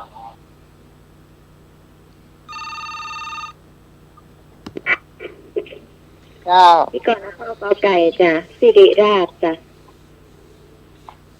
ก่อนขอไก่เนาะ จ้ะ พี่ สิ ก ริ ร ราช กอไก่ มาเลยข้อนี้ดาวแค่คะแนนเนาะครับข้อนี้มันยากนะข้อนี้ศิริราช ดาวแค่คะแนนศิริราชครับกอไก่เนาะกอไก่ผมวันนี้ดาว5คะแนนใครจะได้ไปเจ้า พี่พรกอไก่เหมือนกันสิริราชเจ้า ครับกอไก่ใครคิดว่าเป็นโรงพยาบาลศิริราช เจ้าเอาข้อกอไก่นะสิริราชนะเจ้าครับ ใครเป็นพยาบาลอย่างก็ ศิริราช กอไก่มันเป็นศิริราช จ้าขอโทษสุมาอภัยพี่หนานทวนคำถามอีกคำอีกทีนึงค่ะพูดว่าโรงพยาบาลแห่งที่2ของประเทศไทยคือโรงพยาบาลอะไรศิริราชริมป้อมมหาชัยจุฬาลงกรณ์รามาธิบดีวชิระพยาบาล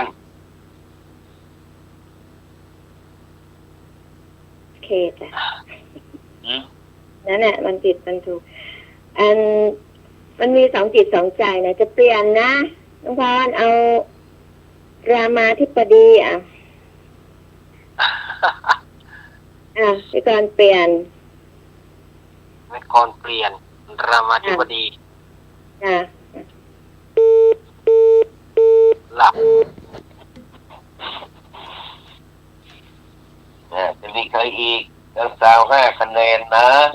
เรียนรีมา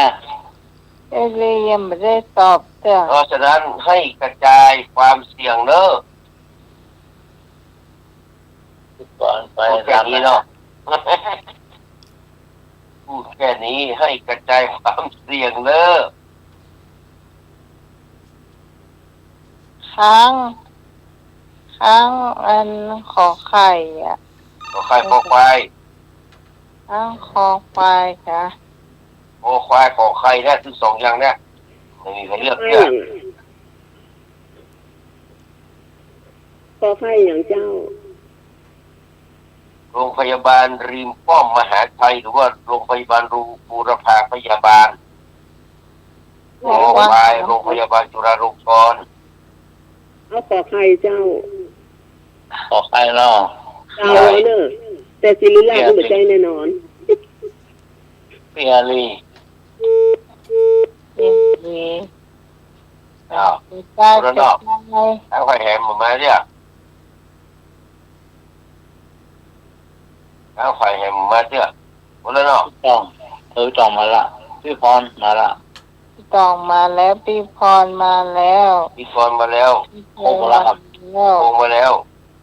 อันนี้มาแล้วดอกครบแล้วเนาะเพราะฉะนั้นมีคนถูกอยู่คนเดียวโรงพยาบาลศิริราชนี่เป็นโรงพยาบาลแรกเลยนะ2431มันน่ะครับโรงพยาบาลที่2ก็คือริมป้อมมหาชัยโอ้วิสารีถูกอยู่คนเดียวคนริมป้อมมหาชัย5 คะแนนโอ้ไม่แบ่งกันเลยมัดเดียวจอดมัดเดียวเจ้ามัดเดียวจอดได้เลยเดียวจอดก็เอาข้อสุดท้ายเลยเนอะเพราะในหน้าจะได้เล่านิทานผมก็จะได้รับข้อนี้ง่ายๆเนาะข้อนี้ง่ายๆเพราะว่าข้อใดเจ็บปวดที่สุดข้อใดเจ็บปวดที่สุดมันมีการพิษมีการทุกข์แต่ของเหตุผลเนาะเหตุผลมาเนอะข้อนี้20 คะแนนข้อใดเจ็บปวดที่สุดหัวเขารักฉันหัวเขารักฉันข้อขอไข่หัวเรารักกันคอควายฉันรักหัวเขางองูผัวฉันรักเขาข้อใดเจ็บปวดที่สุดกอไก่หัวเขารักฉันขอไข่หัวเรารักกันคอควายฉันรักหัวเขางองูผัวฉันรักเขาโอ้อะไรเจ็บปวดที่สุด20 คะแนนนมัสการครับหัวฉันรักเขาครับงองูครับครับนมัสการครับงองู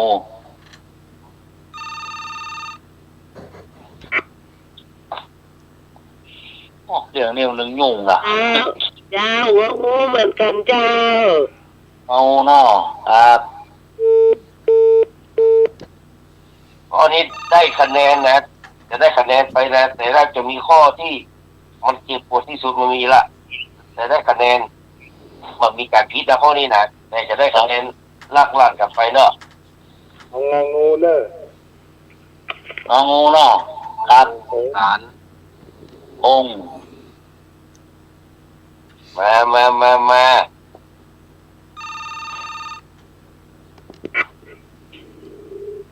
จ้าพี่ก่อนได้ข้องงูเหมือนกันจ้ะงองูเนาะ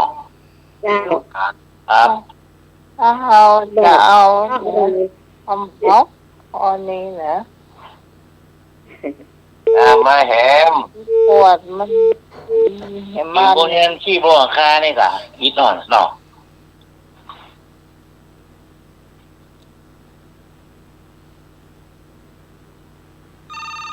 ครับ ข้องงงูตัวเปิ้นนักเฮาขั้นบัดสันทับในกรณีนี้อย่าตุย กรณีศึกษาหรอ อันนี้ เคสตัดดี้นะ มันก็ถูกมัน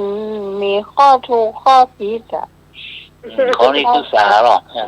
เขาก็เอาไปเหมือนอย่างเปิ้นอ่ะเดี๋ยวก็จะมีคำอธิบายอยู่หรอ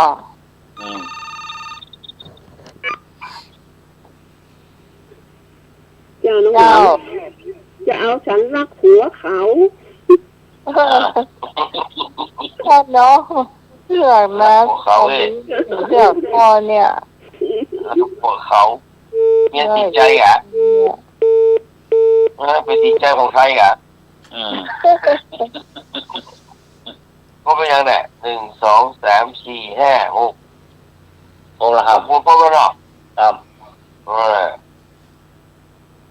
ที่จริงมันก็อันเจ็บปวดนะแต่ว่าเจ็บปวดที่สุดนี่ก็เขาบอกว่าผัวเขารักฉันนี่ก็เขามาเล่นตัวกับมามีปัญหามาเมื่อครับฉันรักผัวเขาแล้วผัวเขาบอกเขาตัวมันก็มีปัญหาแหละผัวฉันรักเขาแค่วันเขามารักผัวฉันมันก็เป็นปัญหาแต่ที่เจ็บปวดที่สุดอะผัวเรารักกันด้วยผัวเรารักกันน่ะเป็นมีแบบเมียมันรักไปรักเมียอะไรไปเอากันเนี่ยเป็นผัวเรารักกัน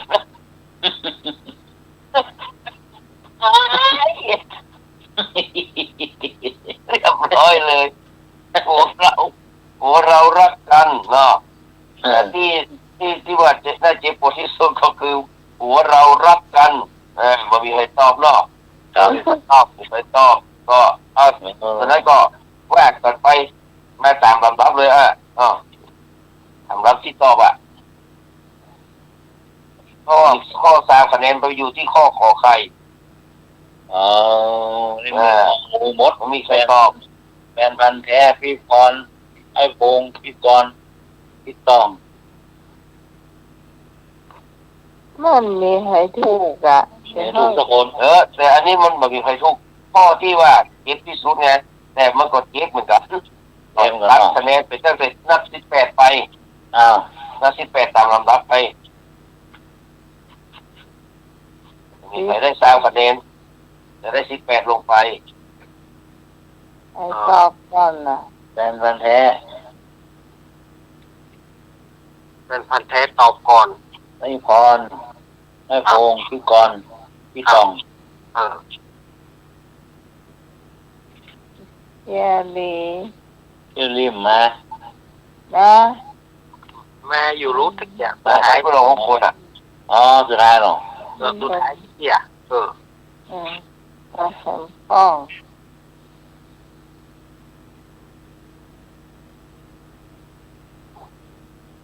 หมดแล้วเรารักกันมันอย่างไรก็ถอยก็ผัวเรารักกันก็ไม่เรื่องว่าเรียบร้อยไว้คุณเหลือไปเห็นหรอไม่เราเดียวกันเดียวกันมันแค่กับผัวเรารักกันในคนเจ็บปวดที่สุดคนนั้นถ้ามันแลกกลับไปก็แค่แลกกลับไปคนเดียวเมื่อครับอันนี้มันต้องเสียไม่ยิงเลย2 คนเสียใจทั้งหมดเจ็บปวดไว้คุณเหลือหรอก็หอมปากหอมคอมันพูดค่อยว่ากันใหม่เนอะนะครับวันนี้ก็ขอนำรายการจากท่านผู้ฟังไปก่อนนะครับกราบนมัสการขอบพระคุณท่านพระครูสมุวิศวรวรกิจโจผู้ในการสถานีและเจ้าอาวาสวัดฝ่ายหินนะครับแล้วก็ขอบพระคุณอาจารย์สมณเณรเอารักปัญโยนันท์นะครับขนาดครับแล้วก็ขอบพระคุณพี่พิสมัยพิสุริยดรหัวหน้ารายการธรรมะไขเครียดนะครับขอบคุณไอ้หน่วยสว่างเมฆเนอะครับผมครับแล้วก็ขอบคุณญาติธรรมทุกคนทุกท่านที่โทรมาร่วมนะครับร่วมทายปัญหาร่วมอันนี้ช่วยกันนะครับแล้วก็ขอบคุณท่านผู้ฟังที่รับฟังอยู่ทางบ้านทุกคนทุกท่านนะครับรับดีฝันดีมีโชคมีใจเหมือนกันทุกผู้ทุกคนนะครับกราบนมัสการกราบสวัสดีครับครับผม วินานวิสมและเต่าตีมาช่วยในรายการหม่นแต่เลยเจ้าสำหรับวันนี้คำเดียวขอประชาสัมพันธ์หน่อยหนึ่งนะเจ้าวันอาทิตย์หน้าแล้วเนอะที่เราจะมาพบปะกันนะที่บ้านเจ้าเนอะวันอาทิตย์หน้าวันที่เดียวนะเจ้าก็คนผู้ฟังท่านไหนจะมาก็ขอเชิญนะเจ้าเชิญได้เลยสัก10 โมงเหลียงมาตันนะเจ้า10 โมงประมาณนั้นเนาะมาตันเลยสำหรับวันที่14ที่จะถึงนี้นะเจ้าทางวัดจันตันนะเจ้าจะมีครูบาอาจารย์จากโรงเรียนบาลีสาธิตนะเจ้าที่อยู่ใกล้วัดสวนดอกจะมาบิณฑบาตนะเจ้าคุณผู้ฟังที่ฟังคลื่น104เพราะว่าจะเป็นบ้านดอนตันหนองเขียวบ้านต้นพึ่งหรือว่าบ้านตะไผ่นะเจ้าจะมาใส่บาตรตัวห่วมตัวก็ขอเชิญที่วัดดอนตันนะเจ้าก็สักประมาณ7 โมงนะเจ้าที่วัดเลยนะเจ้าเราจะเดินไปไหนนะเจ้าเดินเคลื่อนขบวนไปทางใดทางนั้นนะเจ้าเราจะอยู่ที่เก่านะเจ้าถ้าเนนตึงมดก็ตึงครูบาอาจารย์เนาะตึงมดก็ประมาณถูกโดยกันนะเจ้ามดนะเจ้ารูปโดยกันก็ตังวัดจันตันก็จะมีการเลี้ยงข้าวต้มนะเจ้าอันนี้น้องใหม่กับพี่กรก็หอมไปแล้วนะเจ้าฝากอันที่จันทรองเอาไปให้ครูบาละ400 บาทนะเจ้าค่าข้าวต้มเนาะเพิ่นมากันหลายเนาะเราก็ยินดีต้อนรับเพราะว่าตั้งแต่อาจารย์ด็อกเตอร์มาจำพ่อไปได้แล้วนะเจ้ามันเมินขนาดไหนผลปานนิสิตมานะเจ้าตั้งแต่นั่นมาประกอบบอกเคยมาเลยนะมาถึงบัดเดียวเนี่ยเจ้าก็ทุกคนรู้สึกว่ายินดีต้อนรับนะเจ้าเราก็จะหลังจากบิณฑบาตแล้วก็จะเลี้ยงข้าวต้มเพื่อนนะเจ้าสำหรับบ้านน้องใหม่นี่วันที่18คุณผู้ฟังเจ้าก็มีที่ห่วมเข้ามาแล้วที่โอนเข้ามาเนาะ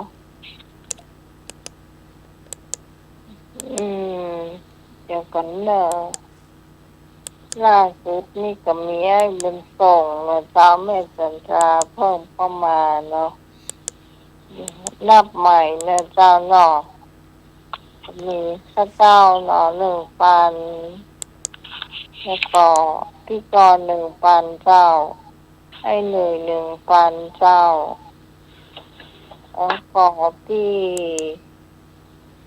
แม่จันทรา1,000เจ้าถ้าเป็นส่ง1,000แล้วก็น้องนับไปยังไปแล้วนับเดี๋ยวน้องเนาะพี่กรเนาะพี่กรไอ้หนุ่ยเนาะ3ละไอ้ไม่ส่ง4เนาะแล้วก็แม่จันทรา5เนาะแม่จันทรา5แล้วก็พี่พรเอราวัณ6นะเจ้า6เจ้าแล้วก็พี่ ที่โอนมาก็จะมีพี่สาวรีเจ้า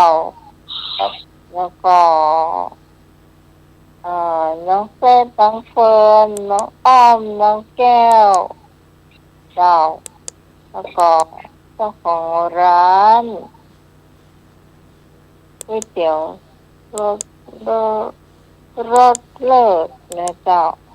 200นะอันนี้คนก็โอนมาแล้วเนาะเจ้าก็ถ้าเป็นจำนวนเงินก็ประมาณอยู่7,000 เอสอยู่นะเจ้าก็อันนี้ของแม่ครูธัญญานี่ก็ยังมาหูเลยเนาะเพิ่นก็หูเพิ่นจะโอนมาหรือยังหรือว่ายังอันนี้ผมไม่ได้ติดต่อมาเจ้า มาตรการครับ เจ้า พร้อมแล้วครับลุงก็จะไปร่วมครับเนาะ เจ้า โอ้ร่วมบุญกุศลเนาะวัดดอนตันเนาะครับ เจ้า ครับนมัสการครับ ครับผม เจ้า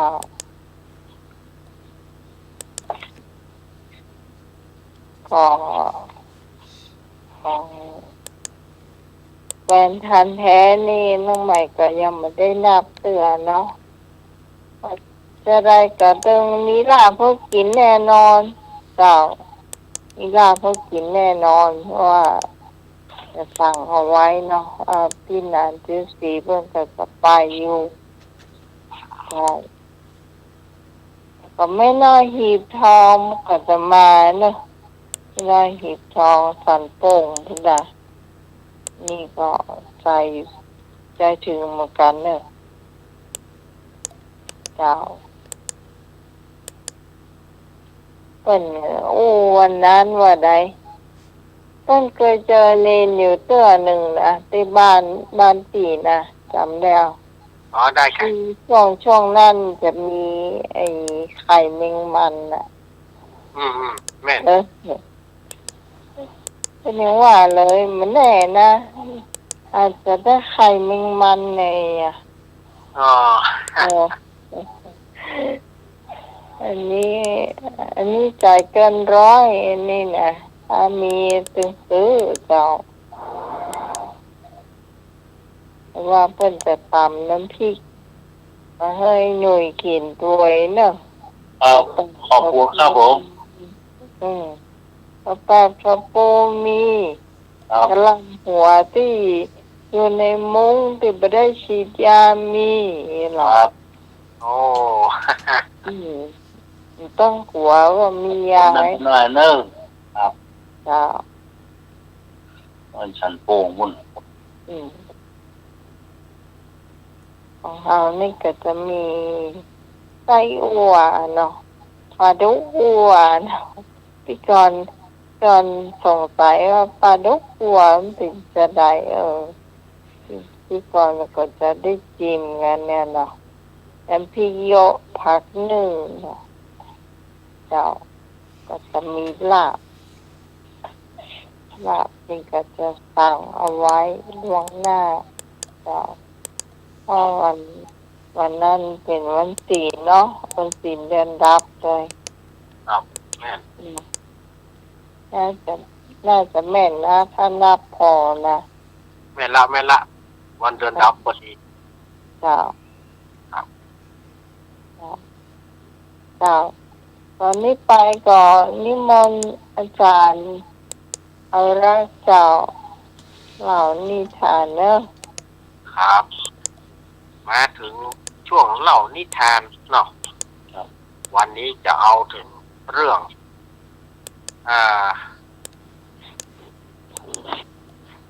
ถึงวันนี้จะเอาเรื่องของลุงสา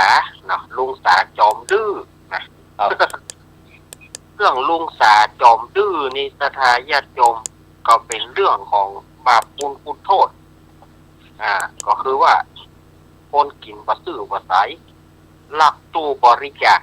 ของวัดเพื่อจะเอาเป็นของตัวเก่า เรื่องมันมีอย่างใด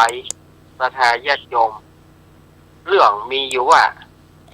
มีวัดหนึ่งวัดเนี่ยไผ่ไปไผ่มาเปิ้นก็บริจาคกันเนาะหอมคนละบาท2 บาทพ่องก็หอมใบซาวพ่องก็มีทุนนักมีปัจจัยนักก็จะจอมไปเป็น100ก็ได้หลายอยู่นะถือว่าตู้บริจาคเปิ้นนี่นะแต่เปิ้นมีไว้ประจำแล้วพักหลังนี้มีแต่พอดีว่ามีคนบ้านฮะนะคนที่บ้านบ้านปักไก่วัดตะไดชื่อลุงสานี่ก็มาคึดใจว่าโอ้เฮานี่เป็นคนตุกเฮาเป็นคนตุกคนยากเฮาหันตู้บริจาคของวัดเนี่ยมันเปิ้นมาก็หอมกันเปิ้นมาก็จอมเปิ้นมาก็จอมวัดก็เฮาก็วัดนะเว้ยคิดว่าซื่อเลยเนี่ยแต่เนี่ยเฮาก็วัดก็เฮาวัดก็ได้กินเพื่อเฮาก็ได้กินเพื่อวัดเอาช่วยวัดก็ช่วยเฮาเนี่ยเฮาก็ตุกกินตายวัดนี่มันตัวบักกันนี่ล่ะอันนี้ความคิดของลุงสานะวัดตัวบักกันแต่เฮานี่แกจะอดตายอยู่แล้วย้อนทำบุญน่ะจนพอทำบุญจะพอมีอย่างจะทำแล้วกินก็จะพอบ่มีอย่างจะกินละก็เลยคิดใจว่าจะลักตู้บริจาคจะลักเงินในตู้บริจาคแต่มาคิดใจกลัวเปิ้นหูลุงสานี่เอาจะไปซื่อๆกลัวเปิ้นหูก็เลยลักเอาเสื้อเอาสิ้นของเมียที่ตายไปนะเอามานุ่งเอาสิ้นเอาเสื้อของเมียที่ตายไปเอามานุ่งแล้วก็เดินป้วนเปี้ยนไปตามวัดนั่นนะเดินป้วนเปี้ยนไปตามวัดนะเพื่อพอลาดเรานี่กะแต่คนอื่นก็ไปหันก็บอกว่าโอ้มันเป็นไม่ยิงเท่าเห็นนะเดียวป้วนเปี้ยนอยู่ตามนี้ไปก็บัดจะเดียวใจสักคนแถมวันหนึ่งก็บอกว่าเงินบริจาคในตู้นะหายไปหมดคนได้ก็ตั้งเป้าอันตัวนั้นนะกะพอเขาหมูจักโลกตัวนั้นนะลักสตางค์ไปมันเป็นไม่ยิงเนี่ยนะนี่เนาะโอ้ปราบกอบเนอะเป็นไผ่มาเอาไปอีกทีนี้ก็มีคนเฒ่าคนหนึ่งคนก็บอกว่าเอาอย่างนี้ดีกว่าในเมื่อใครรู้ว่าเป็นไผ่คัดจะบนเจ้าตี้วัดเนี่ยก็คือเสื้อวัดเนี่ยศักดิ์สิทธิ์ที่สุดก็เดียวตึงหูว่าไผ่เอาไปเขาก็บอกจะจับมือไผ่ดมได้ว่าป่อเอ๋ยมันเป็นไม่ยิงเท่าเห็นนะถ้าว่าเจอใส่เสื้อวัดเนี่ยมันถึงอยู่มาได้สักคนมันจะต้องเอามาคืนภายใน3 วัน 7 วันอีลูกทีนี้ก็เอาแกพ่อเฒ่าคนนี้ก็บนแหละบนสวัสดิ์ข้าแต่สวัสดิ์ผู้ศักดิ์สิทธิ์ถ้าว่าไปเอาไปแต่ก็ขอให้ลงโทษมันเนอะเพื่อมันเอามาคืนแต่บัดถึงกับตายขอให้เอามาคืนวันหนึ่งลุงสาก็ยิ้มลุงสานี่นะยิ้มที่ว่าได้แล้วก็ปิกมากระถ่ายผ้าถ่ายครัวคือว่าวันพุกนี่จะไปซื้อจิ้นลาบจะไปซื้อแกงอ้อมอันใดที่วิทย์ที่ขาดก็จะไปซื้อมานี่หรอตั้งใจว่าปักกินเตื้อวันนี้อดเอาลุงสานี่ก็เข้านอนตามปกติในขณะที่รับไปเนี่ยก็หันพ่อใจคนหนึ่ง หันพ่อใจคนหนึ่งมีผิวสีดำตัวสูงเข้ามายืนมายืนต่อหน้าเลยบอกว่าเอาไปคืนเหียเอาไปคืนเหียเอาอย่าไปคืนลุงสานี่แกงบ่ฮู้หรอแต่งเป็นบ่ฮู้เอาเงินวัดไปคืนเหียโอ้โหมาโทษผมนี่เนอะมาโทษเฮานี่เนอะเฮาไม่ได้เอานายคนได้หันเขาว่าเป็นไม่ยิงบ่ใจกะเอาไปคืนเสียงนั่นก็ขู่ขึ้นมาเอาไปคืนก็จะเอาอย่างไปคืนพอมีอย่างสักอย่างนี่เอาเงินวัดไปคืนเหียไปลักตู้บริจาคมาเอาไปคืนว่าได้เอาลุงสานี่กับเทียงข้อเป็นเอ็นแหละคนเป็น10เป็น100มาโทษเฮาคนเดียวเฮาบ่ได้เอาเรื่องอย่างเอาจะเอาอย่างนี่หรอเอาไปคืนเสียงนั้นก็ขู่ดังขึ้นมาแต่เอาไปคืนก็เฮาบ่ได้เอานะโอ้ยป่ะพูดกันดีๆนี่บ่ฮู้เรื่องใจก่อพ่อใจคนนั้นน่ะก็มาบีบหัวลุงสาเอาไปคืนจะเอาไปคืนก็โอ้ยโอ้ยโอ้ยโอ้ยโอ้ยโอ้ยมาบีบหัวกันอย่างโอ้ยโอ้ยโอ้ยเอาไปคืนบาดเดียวนี้โอ้ยโอ้ยอันว่าดีว่าแต่นะวัดก็คือผมก็คือวัดก็กินก็ผมก็กินก็วัดผมเนี่ยตุ๊กพอเหมือนจะตายวัดเนี่ยมีกินบะครับแต่คนที่จะก้อนตายนี่กะเงินบริจาคต้องมาหาผมไม่ใช่ไปหาวัดเอาไปคืนเสียงนั้นก็สำทับขึ้นมาเอาไปคืนแล้วก็พ่อใจคนนั้นก็บีบหัวลุงสาไว้บีบหัวลุงสาไว้โอ้ยโอ้ยโอ้ยจะไปบีบหัวกันนะโอ้ยโอ้ยโอ้ยโอ้ยเอาไปคืนโอ้ยโอ้ยเนาะก็คนก็กินก็วัดก็กินก็คนวัดต้องสงเคราะห์คนกะถึงแม้เปิ้นบริจาคเป็นไหนวัดมันต้องสงเคราะห์คนที่ยากที่โจรนั่นน่ะเขามีกินนี่วัดก็ต้องสงเคราะห์กะเอาไปคืนบาดเดียวนี้คงจะไปสวาเปิ้นนะเนาะก็ปีบหัวลุงสาทำมือลุงสาโอ้ยโอ้ยโอ้ยโอ้ยจะตายแล้ว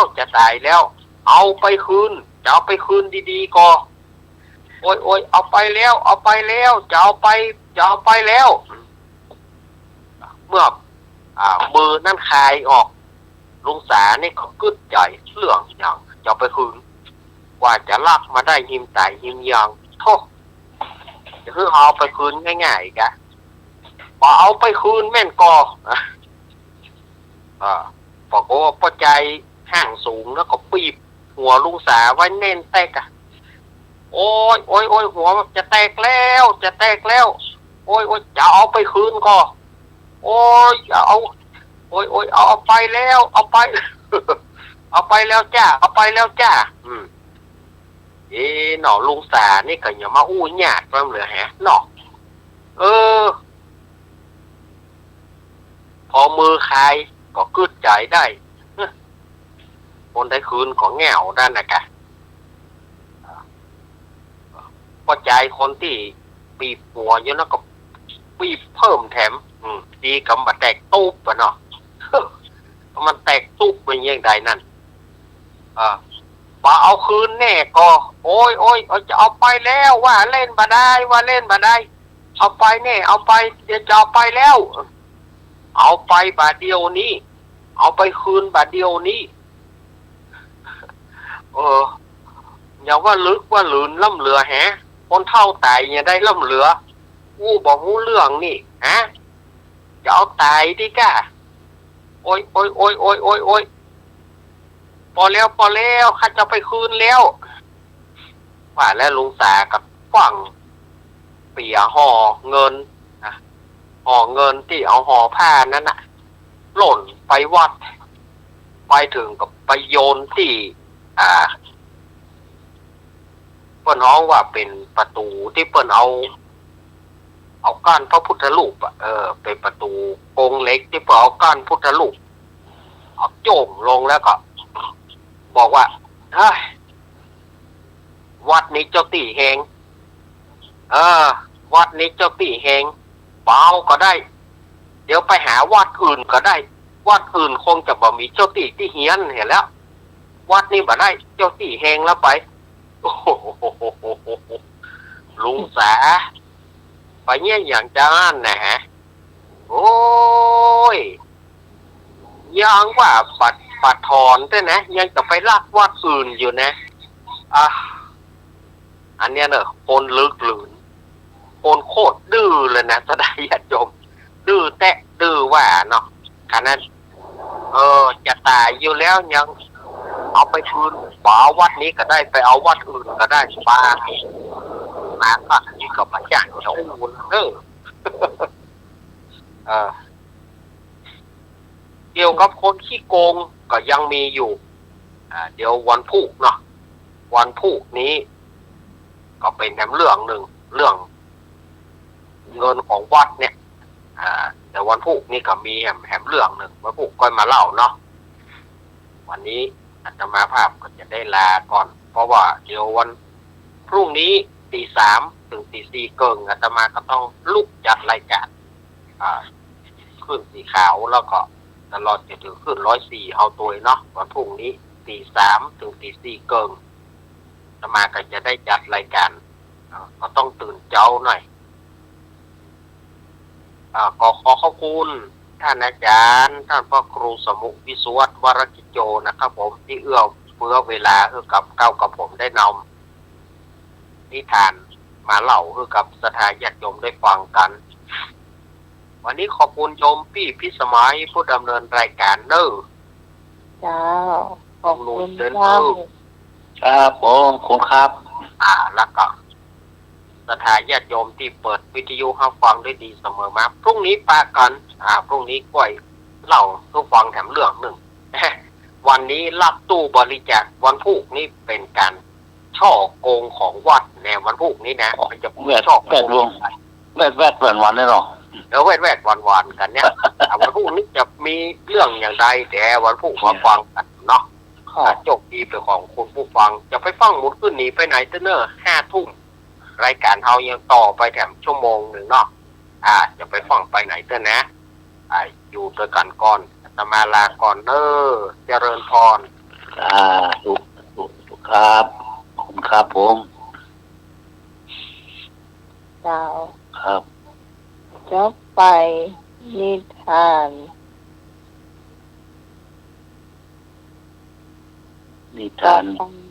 เก้าหลักของวัดเนาะไปหาพี่พรนะ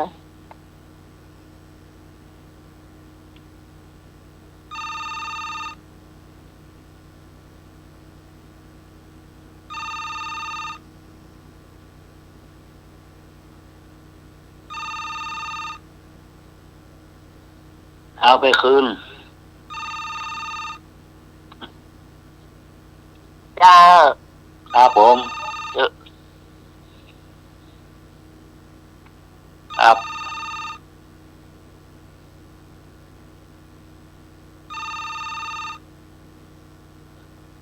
ว่าอาจารย์อยู่ก่อนเนอะเราสตาร์นอกฟัง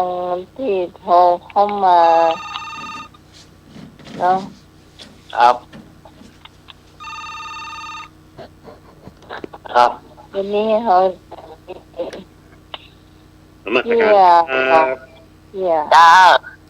ได้ยินกับเจ้าครับอีกแล้วครับจ้าครับคะแนนของผมนะครับคะแนนวันนี้ได้ทั้ง2อย่างเลยครับเนาะ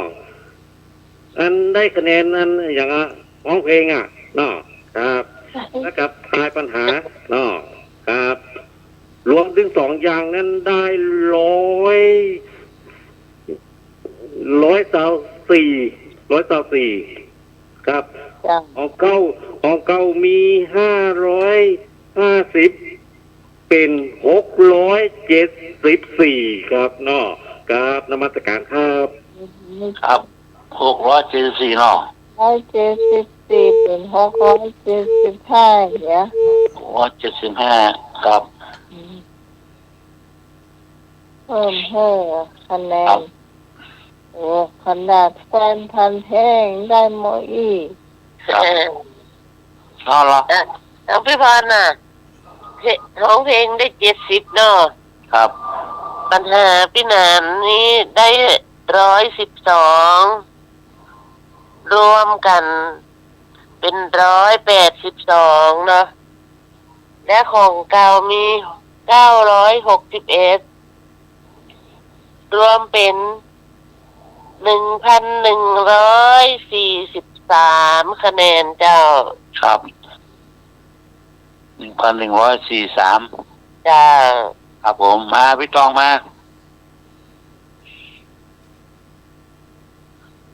โพงมาเพียรีมาร ายงานคะแนนเจ้า บ้านแสนบ้านแท้โจ๊กกอลัง ลุงเลยล่ะลุงเลยได้ตัวไหน ผมได้55อยากจะของเพลงอ่ะ จ้า หลายรอบเพื่อโอกาสหลายรอบ ห้องเพลงไม่ถูกไหม คอยไหลมีคอยไหลเตือละคอยแล้วคอยเล่าอ่ะ คอยอยู่ฮะก็ไม่จะไปคอยหลายตื้อเอามือฟังหรอกถ้าเชื่อเดียวกับบอกฟังของข้าเจ้าของเพลงได้88คะแนนก็ปัญหาพี่หนานได้80รวมกันแล้ว168รวมของเดิมมี909คะแนนเป็น1,077คะแนน77เนาะ เจ้า1077 1077เนาะ เจ้า ครับขอบคุณครับ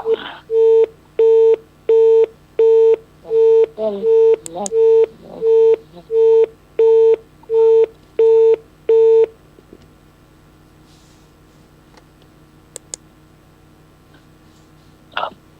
ไปแล้วพี่ตอง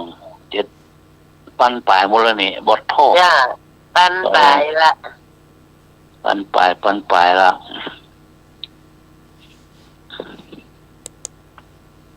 พี่กรณ์มา สอรี ยาลีมา เจ้าน้องไหม ครับ ที่ได้88แล้วของพี่หนานได้192รวมกันเป็น210ของ900รวมเป็น1110 จ้า 1,110 เจ้า 1,110เนาะ 1,100โอ้มี3ตัวก่อน1110ครับ อาลีมาโบมาคุณกรณ์กมลมา ตรงกันที่ก่อนเป็นเจบคำของคนอื่นตัวไอ้พงมา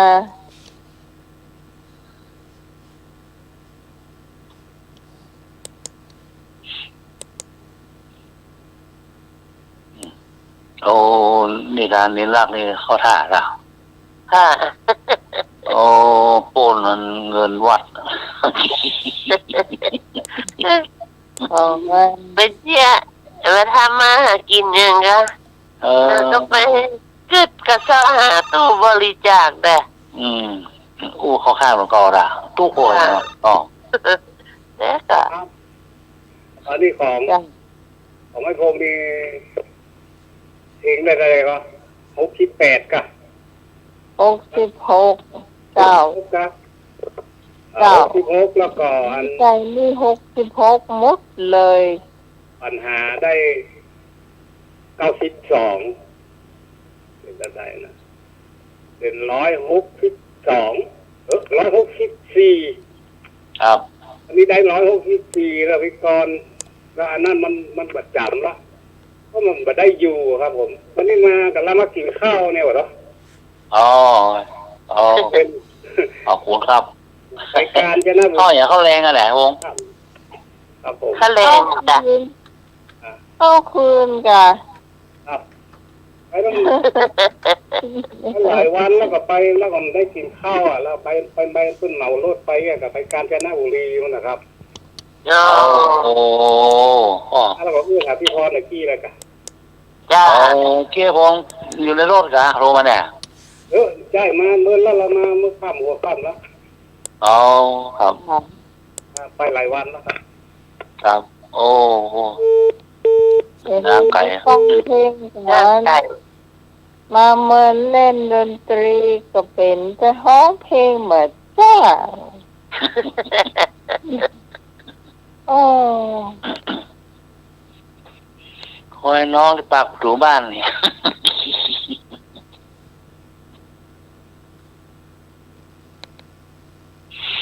ยังคอยที่คอยเดิมนะ เนาะคอยแนวที่ซอยเดิม ยังคอยที่ซอยเดิม กูยังว่าหวีอ่ะเห็นหรอ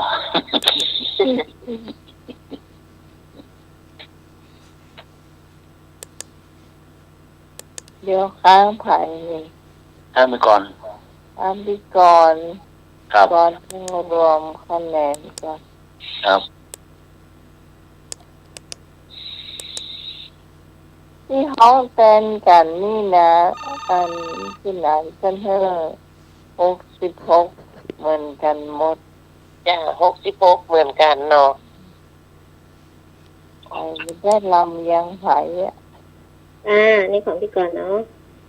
เดี๋ยวพี่เอาของคนอื่นก่อนเนาะของไอ้พง92กับ66เป็น158จ้ะของเดิมมี911เป็น 1,000 กับ69นี่จดได้ด้วยจ้ะ 1,069เนาะครับ จ้ะ 69ของไอเอกพี่หนานร้องได้88ของเก่ามี365รวมแล้วเป็น420จ้ะ เอ้ยเนาะ จ้ะของไอเอก 1เท่าไหร่ครับ 409 400ซาวเนาะครับผม จ้ะข ครั อบ งแฟนพันธุ์แท้675จ้ะ ครับผมครับ ของไอ้หนุ่ยเนาะไอ้หนุ่ยร้องเพลงได้55จ้ะของเก่ามี177รวมเป็น232จ้ะ ครับ อันนี้ของพี่ตองเนาะของพี่ตองได้ 1,000 กับ77จ้ะ ครับ ของพี่นาลีได้1,110คะแนนจ้ะ ครับ ของน้องพรได้1,143คะแนนจ้ะ จ้า แล้วก็ของพี่กรณ์ได้1,233จ้ะ ครับพี่กรณ์1,233เนาะ จ้ะแล้วก็ของพี่พรในเรวันที่น้องใหม่ร้องแทนนั่นพี่นันก็ให้66เหมือนกันจ้ะรวมของเก่า278เป็น344จ้ะของพี่พรจ้ะ ตอนเอราวัน234เนาะ จ้ะเดี๋ยวจะรวมทั้งหมดวันนี้เนาะว่ามันได้เท่าไหร่หรือว่าเอาไว้รวมพรุ่งนี้ดิรวมเดี๋ยวรวมคร่าวๆแล้วเดี๋ยวจะบอกอีกทีจ้ะรวมทั้งหมดวันนี้เนาะของวันนี้จ้า ที่นี่ที่สุดท้ายเนาะมีเนาะ จ้าพรุ่งนี้ที่สุดท้ายแล้วเดี๋ยวอัน ร นั้น วม ที่ว่า เลขนั้นเนาะ ครับที่หน้ามีเนาะ จ้าเดี๋ยวค่อยว่ากันเนาะจ้า พี่เจอกับป้ากันอาการเลย เนาะ เดี๋ยวจะดูตัวเลขวันนี้ก่อนตัวเลขวันนี้ว่าเท่าไหร่เพราะว่า จะก้อนมาได้นะก็เกิดมาได้แฟนพันธุ์แท้นี่ก็ยังไม่ได้นับจ้ะผมไม่ครูธัญญาเหมือนว่าโอนมาตังบัญชีน้องใหม่แล้วจะกลายพี่นานว่าติดก่อนแล้วนะมามีพ่อมีครับแล้วยังมาต้องถามพี่นานค่ะแต่ว่าก็มาได้ครับถ้ามาพี่นานบอกว่ามาก่อนคู่กับเพื่อนเนาะพี่นานครับครับนมัสการครับ ครับผมอันทบทวนใหม่ละอันคุณพิสมัยจะเอาอันซาลาเปาไส้หยังไส้หมู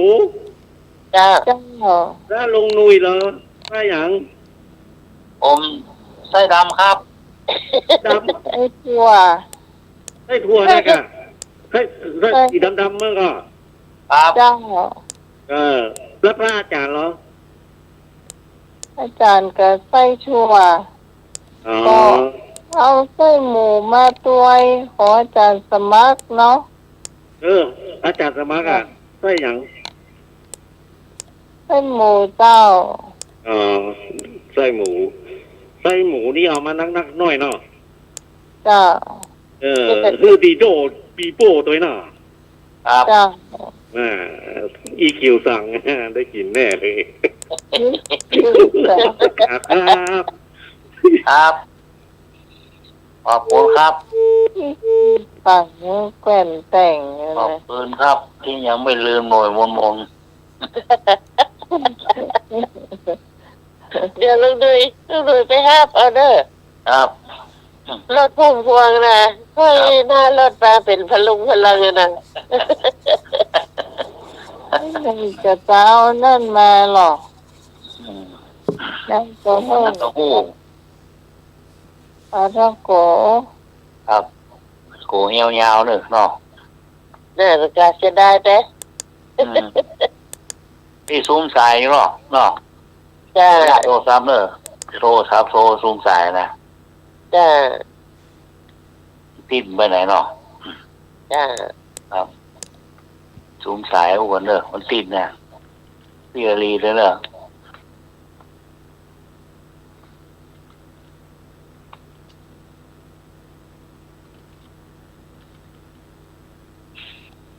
จะได้ด้านนอกข่าวในดำนั่นน่ะโอ้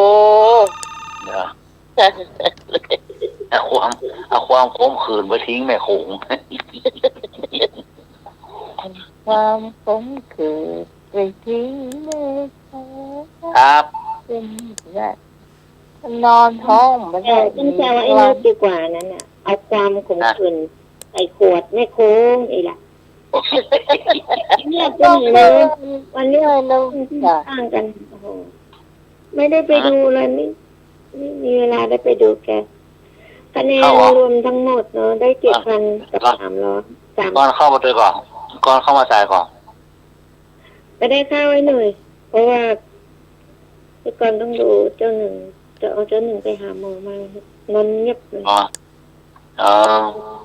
เป็นตับอ่อน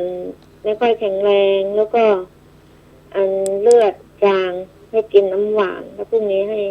ไปเอายามาให้เขากินจะไม่ได้เผื่อจะไม่ได้เข้าเดี๋ยวเผื่อมันก็เรียกอัพขึ้นมาไอ้นี่จุดอะไรนั่นน่ะ7,300กับ3คะแนนจ้ะทั้งหมดใครครับพี่กองพี่ตองทั้งหมดรวมทั้งหมด7303 7,303คะแนน7303เนาะจ้าประเดี๋ยวนี้พรุ่งนี้ค่อยว่ากันอีกทีพรุ่งนี้ต้องให้พี่หนานบอกหน่อย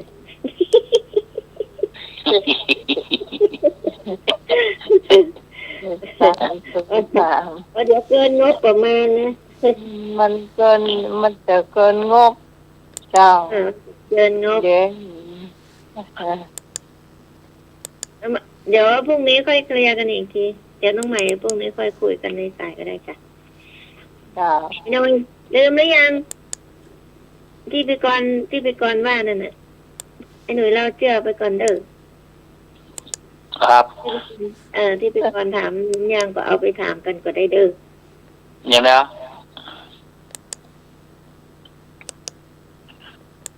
ก็ถามอย่างเหรอลืมไปละ ก่อนถามว่าทำไมถึงต้องไปหาหมอ อ๋อ เอาไว้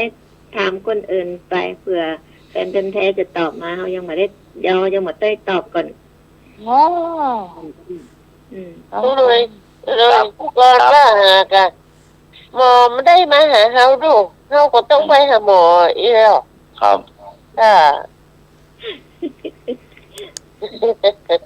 หมอขึ้นมา กันนู่นดูหลานกันเจ้า ครับทำไมจะไปหาหมออีกโอ้โอ้ มาเหมือนน้องเลยที่ห้องหมอนัดบอกไป เด้อ หมอนัดหมอกะ ไป หม หา อ หมอ นัดบอกไป ครับ ทำไมถึงไปหาหมอ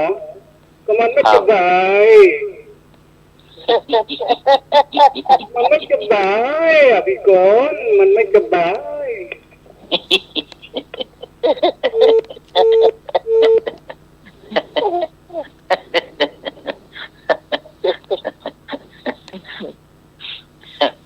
ทำไมต้องไปหาหมอ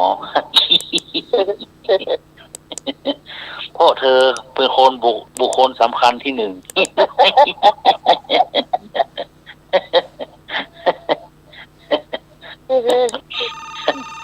เธอบอกมาหมอก็ไม่ได้เรียนเดือนกะหมอ นมัสการครับ ครับ ถ้าบอกไปหาหมอมันก็ว่าได้รักษากะเนาะมาเจ็บป่วยลูกมันก็ต้องไปรักษาที่หมอกะ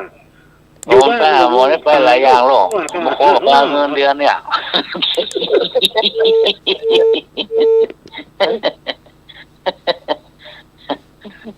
นี่เจ้าไปเอาเงินเดือนออกละไอ้หรอ พี่ไปยังแม่เจ้าไปลูกจ้างคนอย่า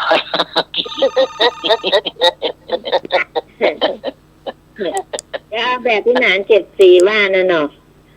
สรุปแล้วถูกทุกข้อเนาะ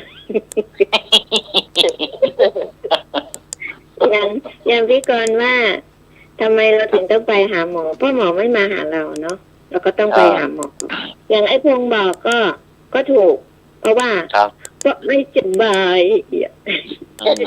หาหมอ อย่าโหงนี่มาเจ๊อย่างเงี้ยหรอกไปลูกจ้างเอาต้องไปงานเรียนหรอก อย่างแฟนพันธุ์แท้พูดก็ถูกเหรอผมอยู่โรงพยาบาลผมแข็งแรงเนี่ยผมเป็นลูกจ้างรายวันไปเอาเงินเดือนกัน อย่างแฟนพันธุ์แท้พูดก็ถูกเนาะถ้าบอกหาหมอผมได้รักษาเนาะ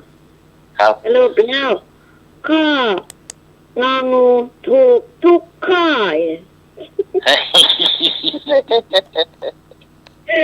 ข้ององูถูกทุกข้อ ใช่ทุกข้อ ทำไมต้องไปหาหมอก็ไปหาหมอก็เป็นวัดเขาก็เป็นวัดจามในการพิสูจน์เปล่าวะ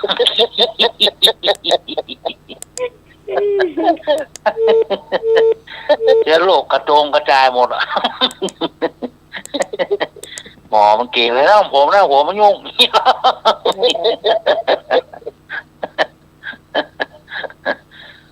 ขอพี่ให้ออกคนนอกก็ละไอ้หลวง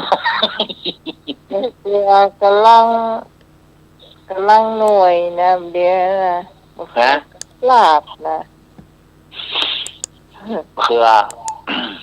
กับลาบ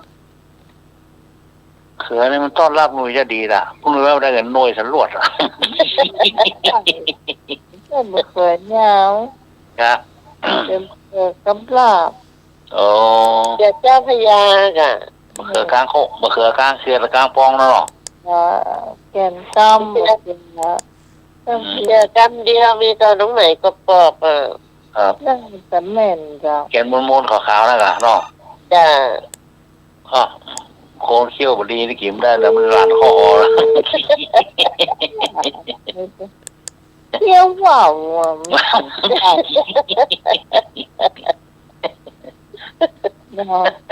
ไม่อยากโค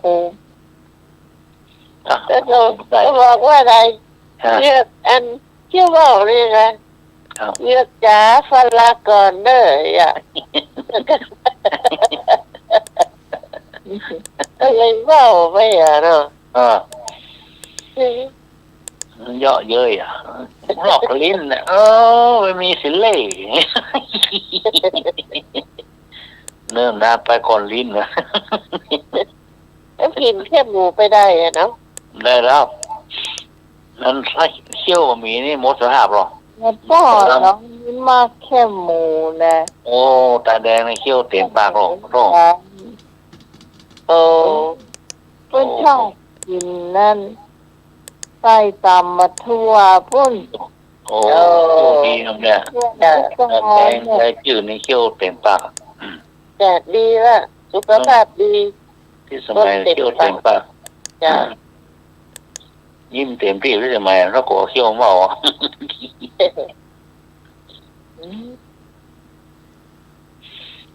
แค่เดียวโชคดีนะคนมีเขี้ยวเนี่ยรักษาดีๆเนอะเขี้ยวพอดีนี่ปูตื่นแล้วต้นหมากนี่เป็นจะได้อะลุงหนุ่ยต้นหมากต้นน้อยๆหมอกให้ดีนะ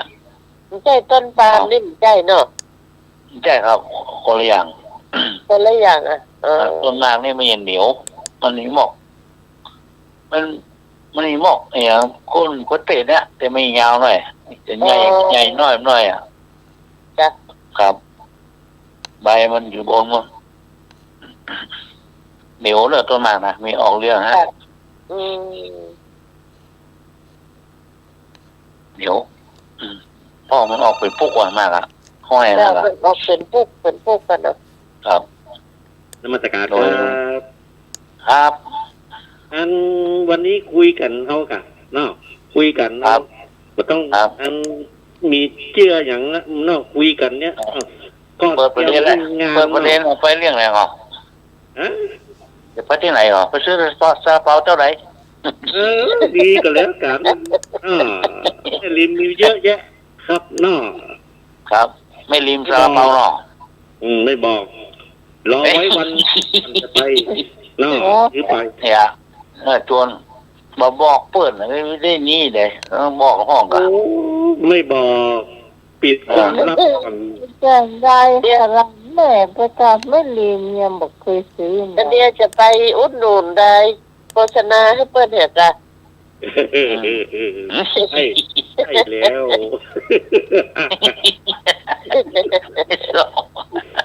เศร้าใจ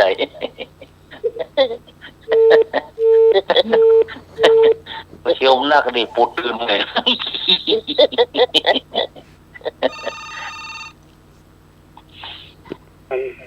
ไปเที่ยวมันหนักนะ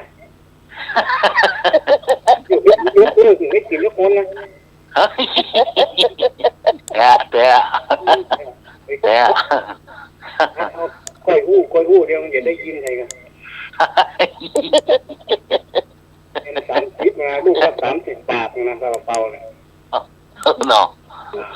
แกหลงบางคนแกงกินเที่ยงทำไปมันมีไข่มีอย่างมั้งครับแกหลง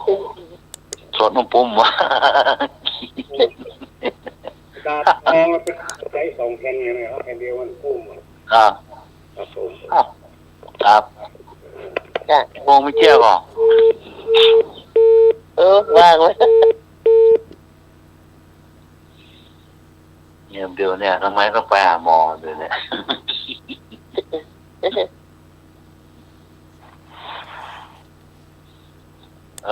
ผมรู้ยาแล้วไปสักคำหนึ่งหรอพี่ความคำหรอ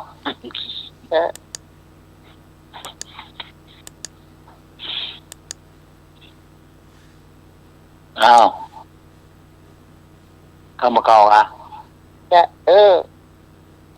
เที่ยน่ะกะจำกาวันพูกกันเนาะครับเอากาเมืองหรอกาเมืองได้วะมันได้เนาะคู่ไทยเนาะ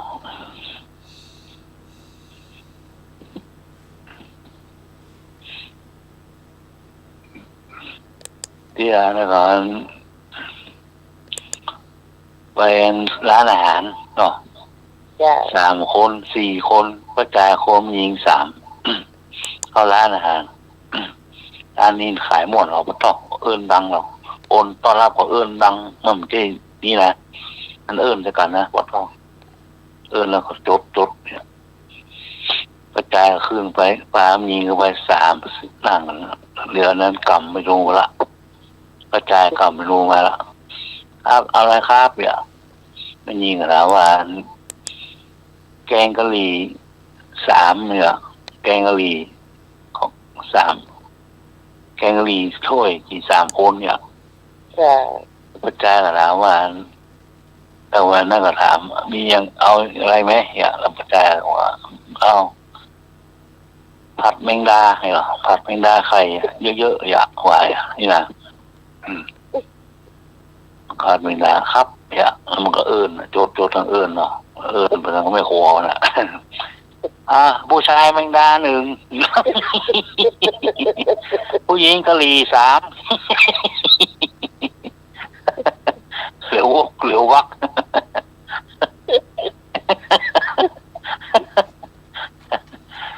ดังแล้วยิงคอกันมูมากไว้ผู้ชายผมแมงดา1เนี่ยผู้หญิง3กะหรี่เดือดร้อนคนตัวโหลหลายพอมันหมดมูไม่กินใหญ่คนหนึ่งฟังนั้นแกงกะหรี่คนหนึ่งฟังแมงดาไข่น้ำรักแต่แมงดาทะเลนะอาหารหูมันอย่างแต่ยังเป็นเม็ดใหญ่ดีอ่ะอาหารหูมันอย่างเนาะหูเนี่ยว่าเป็นแมงดานะครับต้องเคยได้ยินเพื่อฐานยอดอ่ะหินป่ายยังมีเลยเม่นโคนแพ้ปิดมันหรอกมันแม่อ่ะมันคล้ายๆว่าครับผมแมงดานั่นมาทำน้ำพริกอ่ะโอ้สุดยอดเลยครับน้อแกงกะหรี่ก็เหมาะครับน้อแกงกะหรี่อ่ะผมมากขนาดนะครับน้อโอ้จันลำมากน้อครับคนหนึ่งจีกำเนี่ยโอ้ลำด่าซอยเนาะซอยกระซอกด่าอ๋อจากกลางพวกท้องแกงเนี่ยจากกลางอย่างเหรอจากกลางท้องแกงเนี่ยแกงเนี่ยแกงมัสมันมัสมันก็ทำยังจ้ะนั่นก็เหมือนกันนั่นแหละคล้ายๆกันใส่นะคะมันฝรั่งครับเป็นไก่ใส่เครื่องเทศใส่ผงกะหรี่นี่แหละครับแกงเดียวกันนี่แหละเนาะเห็นนะมันใส่แกงมันใส่กะหรี่ด้วยหรอผงกะหรี่อ่ะมันหอมอย่างเนาะบางไก่เป็นหมูห้องเนาะหมูก็ได้ไก่ก็ได้แล้วแต่ส่วนมากเป็นไก่ไม่นั่งหรอกเนาะว่าเป็นใหญ่เขาใจไก่เพราะว่าอิสลามเขาบักกินหมูไงไม่ละไม่ละของอิสลามหรอกเนาะครับไม่ละครับก็จะใจไก่ทะเลของทะเลเนาะหมอให้หน่วยซื้อไปถวายว่าสาหินอกครับข้าวหอมมกข้าวหมกไก่กะหรี่นะคะข้าวหมกไก่ของแขกกะดาวเครื่องเทศซื้อข้าวหมกไก่กันเนี่ยนะเนี่ยข้าวหมกไก่มันไม่ขันไทยน่ากินไทยล้อมยิ่มหอมอย่าหอมดังได้กี่โลก็สู้เว้ยเครื่องเทศต่อมันหอมครับหอมแต่ละคนถามจะไปเอามาเนาะ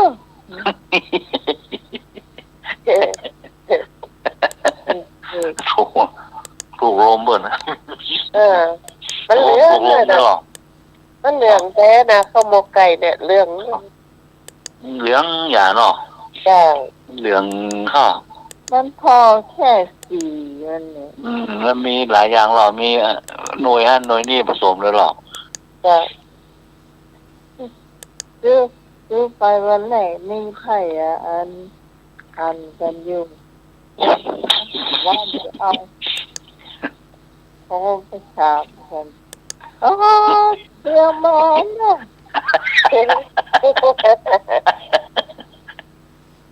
มากกะละได้ มาเก่งมาสตาร์ทเนาะ จ้ะ มาสตาร์ทของยังอ่ะเนาะก่อน จ้ะ อ๋อมาสตาร์ทในของแขกเนาะแขกก่อนนะ แขกก็แขก แข่งเชื่อมันรักของ แขกของส่วนใหญ่แขกมันจะอาหารแขกนี่ก็จะใส่เครื่องเทศนะครับ ครับ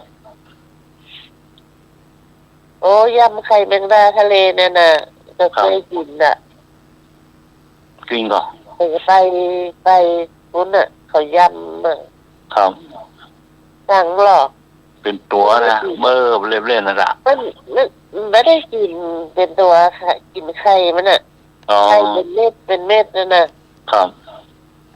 เม็ด ปี ใหญ่ ไข่ นะ แมงดาเลยล่ะเนาะ จ้ะไข่แมงดาน่ะ ถ้ามั แม่ น ตัวมันมาได้กิน แต่เนี่ยมาเป็นอย่างนะทีนี้ มาโคนแพ้นะเนาะ ยอด ทุกคนเขาก็แพ้ ครับ แต่มันแพงนะมันแพง คนนั่นเนี่ย มันมากแมงดา ครับ แล้วทีนี้มันมีลูกด้วยกัน4 คนเนาะก็ตายนี่เนาะแล้วก็พ่อแม่พบกันครอบครัวนั่นอยู่ด้วยกัน6 คน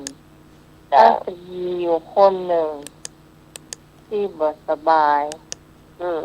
บ่สบายแล้วทีนี้ก็มีคนที่มาขายแมงดา ครับ มันก็บอกพอถือเนาะ ว่าเป็นแมงดาที่เคยกินก่อนแต่พอรู้ว่าเป็นแมงดาแล้วคิดชอบกินอยู่แล้วอ่ะแล้วก็ซื้อหมดอ่ะเหมือนดู10 ตัวแกซื้อนะ เป็นแมงดาเป็นตัวหรอก ครับ 10 ตัวแกซื้อหมดอ่ะแกมากหรอก คอใหญ่เลยตะปบตะปับอ่ะ แล้วทีนี้ก็มากินกันแมลงเนี่ยแล้วก็ทุกคนกินหมดอ่ะกินหมดแล้วก็มีไอ้คนที่มันแบบสบายอ่ะมันไม่ได้กินก็เปิ้นเพราะมันแบบสบายเนาะแม่มันก็ฮ้องว่ามาเลยมากินด้วยกันสักกำ2 กำเสียงดีอ่ะ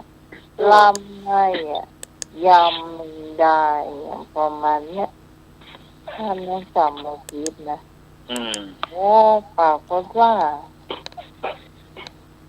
กินได้เหมือนทหารเมินน่ะเป็นมันเหมือนแต่แมงดาแต่อ่ะมันก็คล้ายๆแมงดานั่นแหละ นั่นเป็นแมงเนี่ยเขาก็ทำใจแมงดามันมีพิษกับ เหมือน ตัว กันนอนคล้ายๆกันเลย เจ้า แต่มัน แต่อะไรมันใหญ่อย่างกบนี่อย่างกบอย่างเต่านี่ตกปกใหญ่ก็เต่าต่างมันเลี่ยมเลย ทีนี้ จะมันสีเดิมไม่ใช่นะ ตายเป็น5 คนเลยนะ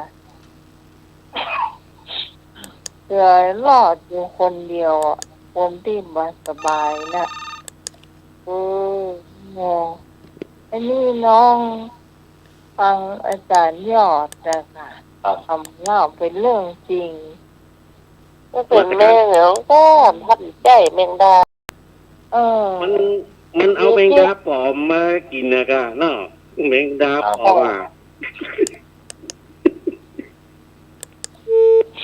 งานทะเลอ่ะใหญ่อ่ะพ่อท่อคืออ่ะเอากินข้างในมันนะก็กระดองมันนะกระดองเอาติดข้าวปลาสีพ่นเนี่ยใหญ่นั่นนะเอาก็บ่เคยเห็นเนาะใหญ่ยังกระดองมาแข็งในทางบ้านเฮาเนี่ยก็ยังไม่กินนะ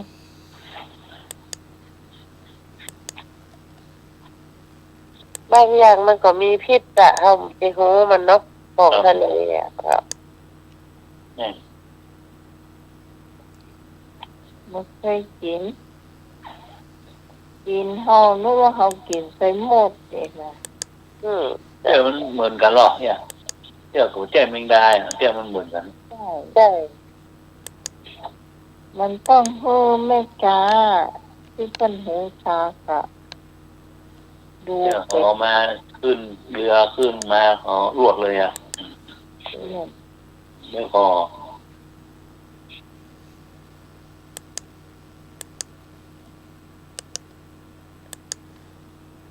งานทะเลใหญ่ก็ปุ๊บปลาไอ้การนี่นะใหญ่ขนาดนั้นมันเป็นแบนๆน่ะจานแบนเนี่ยแบนกับมนกับมันใจอ่ะ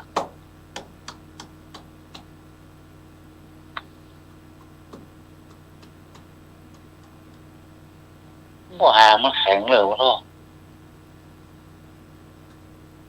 น่ะอันนี้มันเป็นอย่างกระดองมันกะเลยมันเป็นกระดองอ่ะ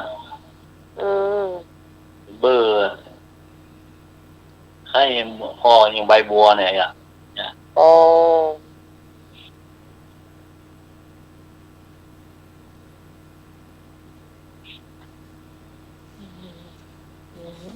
สมัยก่อนอยู่ต่างเฮีย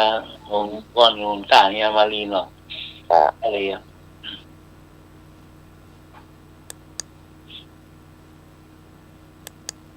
ใครแมงดานี่ผมเคยเห็นนะ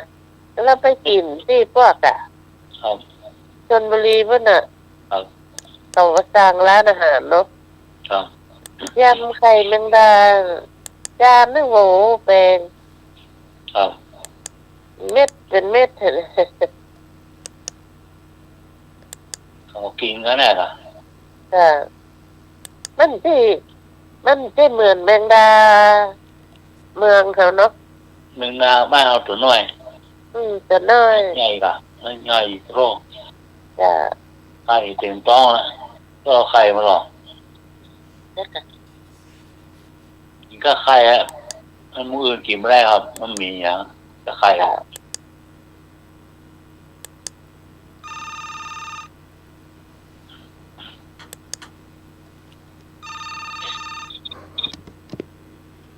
รับมาตรการครับผมของทะเลเนี่ยมันแปลงมดอะสมัยเนี่ยแปลงมดอะแ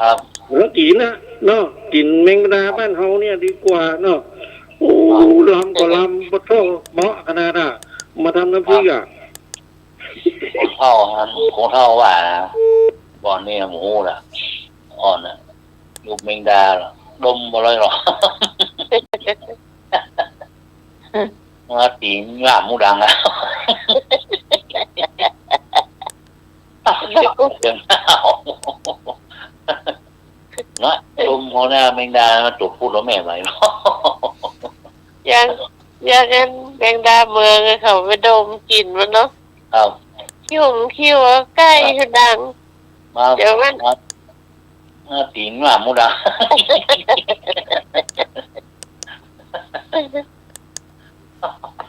มันเท่าเนี่ยเจอกันดีอยู่เนาะจำเลยมาจ่อด่าเนาะใช่โอ้ มึงดาพี่มึงดามันเข้ามันเลยคิวหรอกเนาะ ถ้าจากสมัยก่อนนี่ชอบมากนี่ไม่เคยได้กินเลยเนาะ มันเคยต่างแล้วพี่นมหรอกด่า น้ำนุ่มเนี่ยค่ะพ่อมันต่างพี่นมทราบไม่ได้แล้วเขาบอกเขาฉีกไร น้ำกินน้องนวดกินใส่หมดอันหนึ่งเพิ่งเนี่ยเขาตำน้ำพริกแล้วเขาไว้ถ้วยเดียวกันแล้วเขาแยกคนละเพิกนี่นะน้ำพริกนี่เป็นน้ำพริกแมงดาเขากลุ่มหูเป็นน้ำพริกหนุ่มเนี่ยถ้าเขาก็ไปจีเพิกหน้า คิวเราก็ต้องด่า โอ้โห เห็นเนอะเนาะ จะเลาะมาก็เจอบดีใส่หมด คนเข้าก่อนนี่กบเป็นก้อมเนี่ย หายลูกเดียวก็บอกว่าโอ้บางคน วิ เขาแม่กล่ะเขาแม่เลยก็พี่ บางคนเนี่ยเจ๊น้ำป่านะ ยากมันแนกลำไปน่ะเขาก็เอาไปจีไปจีไฟก่อนน่ะไปเอ็นไฟก่อนแล้วก็มาดองน้ำป่าเขาโจงในเตาอร่อยอ่ะ จ้ะเต่าอังโลค่ะ โจงมาปิ้นไปมาเดี๋ยวคืออะไรอ่ะกแย่นะพี่กระบะเลยอ่ะอ๋อบางคนก็แค่เป็นตัวบางคนเขามันคิวน้ำป่าคิวตัวก็เอาหั่นแก่เลยจ้ะข้าวจิ้มน้ำปลาอย่างเสี่ยน้ำปลาก็เสี่ยงอ่ะ บางคนก็ตำพริกหนุ่มเนี่ยเอาน้ำดองแมงดาน่ะก็ใส่หน่อยพี่พรขึ้นชอบเอาตึงตัวน่ะตำเลยนะเรื่องมันค่อยมีเนาะกินได้กันแก่เนาะเรื่องนี้เนาะจ้ะสองอย่างนี่ก็เขาไปเอาตังใต้ปุ่นมาว่ะโอ้ที่บ้านเราเนาะนครปฐมไม่เนี่ยเขาว่าน่าจะกับสุพรรณบุรีอย่างเงี้ยจ้ะโอ้บ้านเรามันค่อยมีเนาะบ้านเรามันแค่มีล่ำเดียวอ่ะยาฆ่าหญ้ามันน่ากลัวโอ้ตอนนี้หน้าหนาวเรื่องมันมาหรอกเนาะจ้ะพอดีไปเป้าเนาะเขาจะตำน้ำพริกตะแดงเนี่ยนะน้ำแมงดานี่เขาใส่ตัวอ่ะซับแมงดาเขาใส่ตัวพริกตะแดงนะจ้ะพริกตะแดงเนี่ยอุ้ยจ้ะโอ้ลำเนี่ยเนาะเรื่องหอยป้านเขาเนื้อละจ้ะยัดตรงกลางแล้วเนาะโอ้มันเป็นนะก็ไข่ถุงหนึ่งถุง5,800นั่นน่ะ100 บาทกันน่ะที่ไปพระป่าแล้วเนี่ยน้ำมันสกัดจ้ะเขาปั่นอ้อมมาถึงซื้อแล้วสมัยนี้มันมีแล้วครับเนาะหายากขนาดน่ะแมงดาจ้ะเหมือนกับที่กุ้งนะครับเนาะที่กุ้งก็หายากเลยเนาะแล้วกันอย่างนี้แล้วกันตำน้ำพริกที่กุ้งโลน้ำพริกที่กุ้งมันได้จริงกินแมงดามากโอ้โดนแมงดาพี่เจ้านะครับมือบวมเลยเหมือน7-8 วันบ่คือเป็นนายงานผู้นานเป่าเหรอหูก็แปดให้แซ่บเลยแม่ตั้งสารปีพี่มากเนอะครับน้ำพริกนี่แดดที่ใส่กระทะชี้หิ้งนะแต่เลยจ้ะเนาะกระปุกน้อยนะ18 บาทโอ้ให้พอคอนเทสตัวเนอะว่าสลับเปาตั้งสลับปีเพี้ยแต่เลยเนอะเป็นเงินปีน้อยเจ้า2ตู้ให้พอคอนเทสสู้ไหววะเนอะวันนี้ยังรับด้วยจ้ะอยู่ไปตู้กันถึงเที่ยงคืนเนอะที่ให้ยุลากไว้ไม่ยิ้มจ้าว่าเขาคิกเรื่องแมงแดงจ้าไม่บ้านมีแมงดานะก่อนโอ้เนอะนี่สุกแก้วนะ แต่ว่าพี่ศิวราก็มาเนอะมาเอาดอกเบี้ยบ้านพี่ฮอนอ่ะไปไหนอ่ะพอดีเลยเพิ่นไปไหนนะตังเชียงใหม่เพิ่นน่ะจะสถานีมันยัดซดมาได้เสื้อว่ะเพิ่นถ้าจะแบ่งเงินซ่อมในห้องถ้ากับว่าใดกลมหูมาแล้วเสื้อว่ะแซวสารปีก็เติมแหบพี่ศิวราเนอะจ้าเดี๋ยวป้าเปิ้ลจะบอกขึ้นนะเจ้าอย่าไปที่ฟังอยู่เนาะก็รักฟังแม่แล้วพักมาพี่พลอยู่ไหนก็บ้านพี่ฮอนอยู่ปะเศร้าแล้วถ้าพี่ฮอนไปบ้านที่พี่ฮอนก็จะไปตังประแดดเจ้าปะเศร้าจ้าอุโมงค์เจ้าอุโมงค์เจ้าไปยังไงเจ้าจ้าโอ้ไปละเปล่าของนักมึงได้ของนักโอ้ไปลงมาหมดอ่ะเปิ้นว่าฟังดีๆกะก็เลิกดีกะ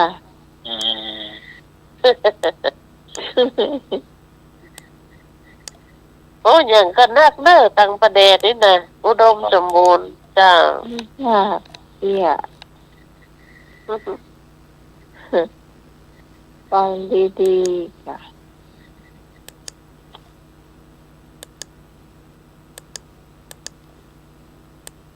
เราหมดแน่เราเนี่ยจ้ะอ๋ออ้อถามเลยถามให้มันดีๆนะถามมันสุดตัว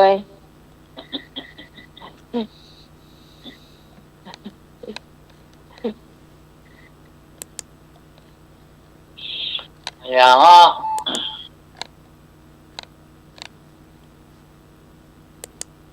6 ต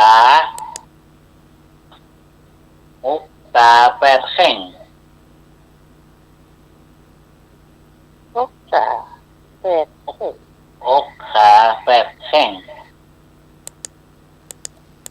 6 ขาตามหัว6 ตาเนาะ8 แข้ง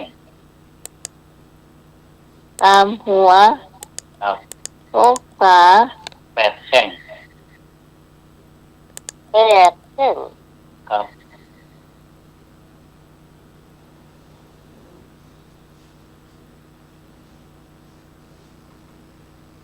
ตามหัวอย่าง8 แข้งตามหัวคนนั่งละน่าจะไม่ไกลพอนคนนั่งล่อสีตา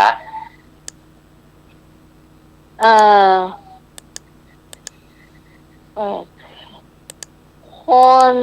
ขี่ม้าอุ้มไก่ถูกต้องขี่ม้าอุ้มไก่ไปด้วยเนาะครับ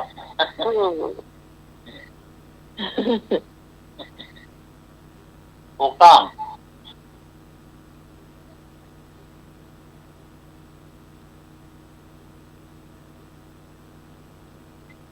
จังหวัดอย่างรวยที่สุด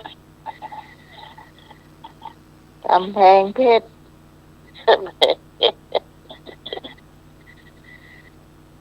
จังหวัดอย่างอาบน้ำบนัดประจวบทีละขันของลุงด้วยนะก็โอ้หน้าหนาวแล้วบางหน้าจ้ะทีละขันนะโอ้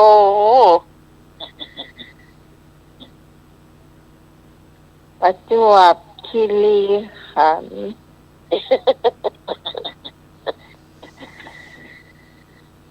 ประยัดขนาดตาจ้ะอย่างจังหวัดอย่างคนเท่านักที่สุดพัทลุงลุงนัก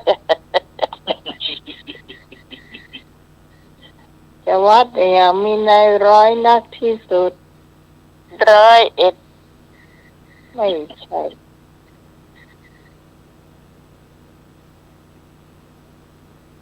101กับบ่ใจไม่ใช่ไม่ถูก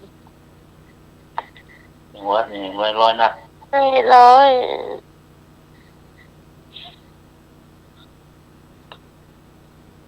นครนายกอ่ะมันมีวิทยา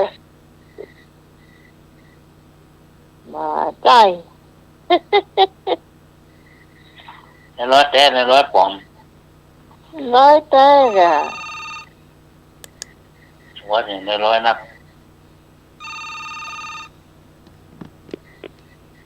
3,000นมัสการครับนาย103ผ่านครับจังหวัดนครปฐมมาใจ ไม่ใช่แล้วอ่ะ ยังใจเตื้อน าย100นัก3,000กับบ่ใจ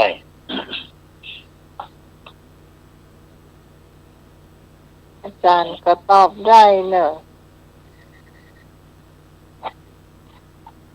100นักที่สุดเชียงใหม่ได้ว่าที่อื่นต่างจังหวัดกะ100จังหวัดในจังหวัด100นักวัดกระบี่นายร้อยห้อยกระบี่ จังหวัดกระบี่เป๊กอะมันจะถึงกระบี่นักหรอจังหวัดกระบี่อะนายร้อยห้อยกระบี่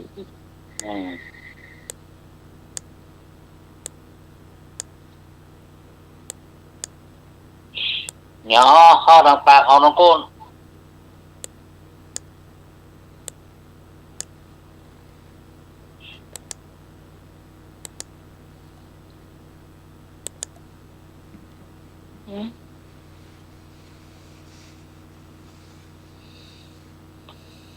ทำถูกป่ะ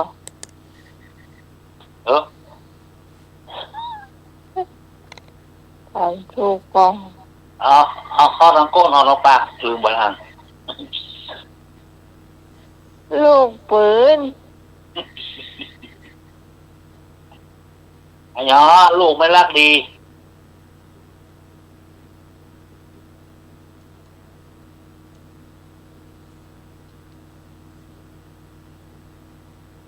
เนาะลูกไม่รักดี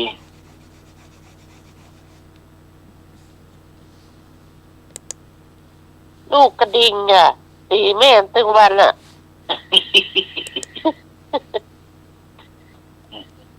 ใช่เจ้ายังใช่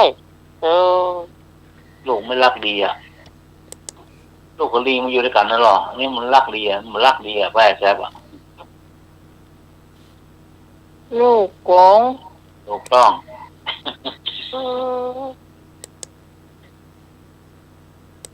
ลูก3 คนหน้ามนเหมือนแม่ฮอนย่อ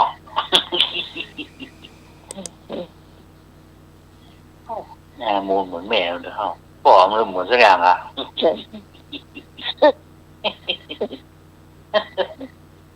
ปุ๊บตื่นแล้วพ่อมัน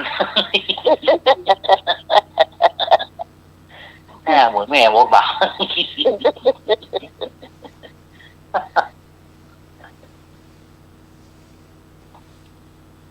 ไม่ได้ที่เขาได้ก่อนกองอ่ะก็ตื่นนงอ่ะร่มอ่ะตื่นนงตื่นโต๊ะทงตีนดูเลยจะตีนชงเนี่ยเจ้าฟ้อนนะเจ้าฟ้อนหอเด้อโคนหอเด้อมันสูงเนาะตามมันก็ย่อโคนบ่อย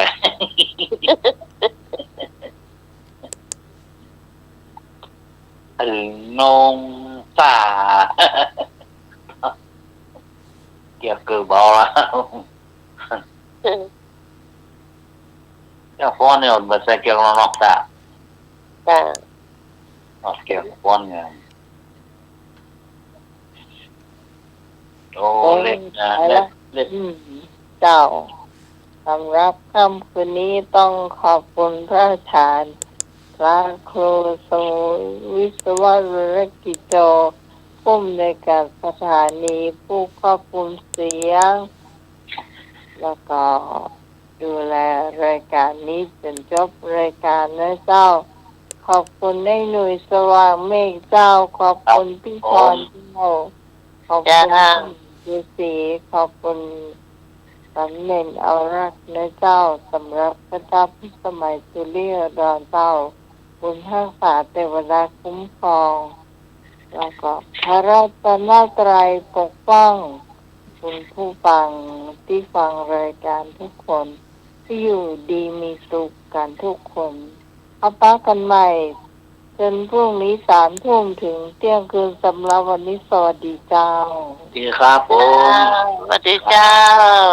ครับดีฝันดีทุกคนนะครับ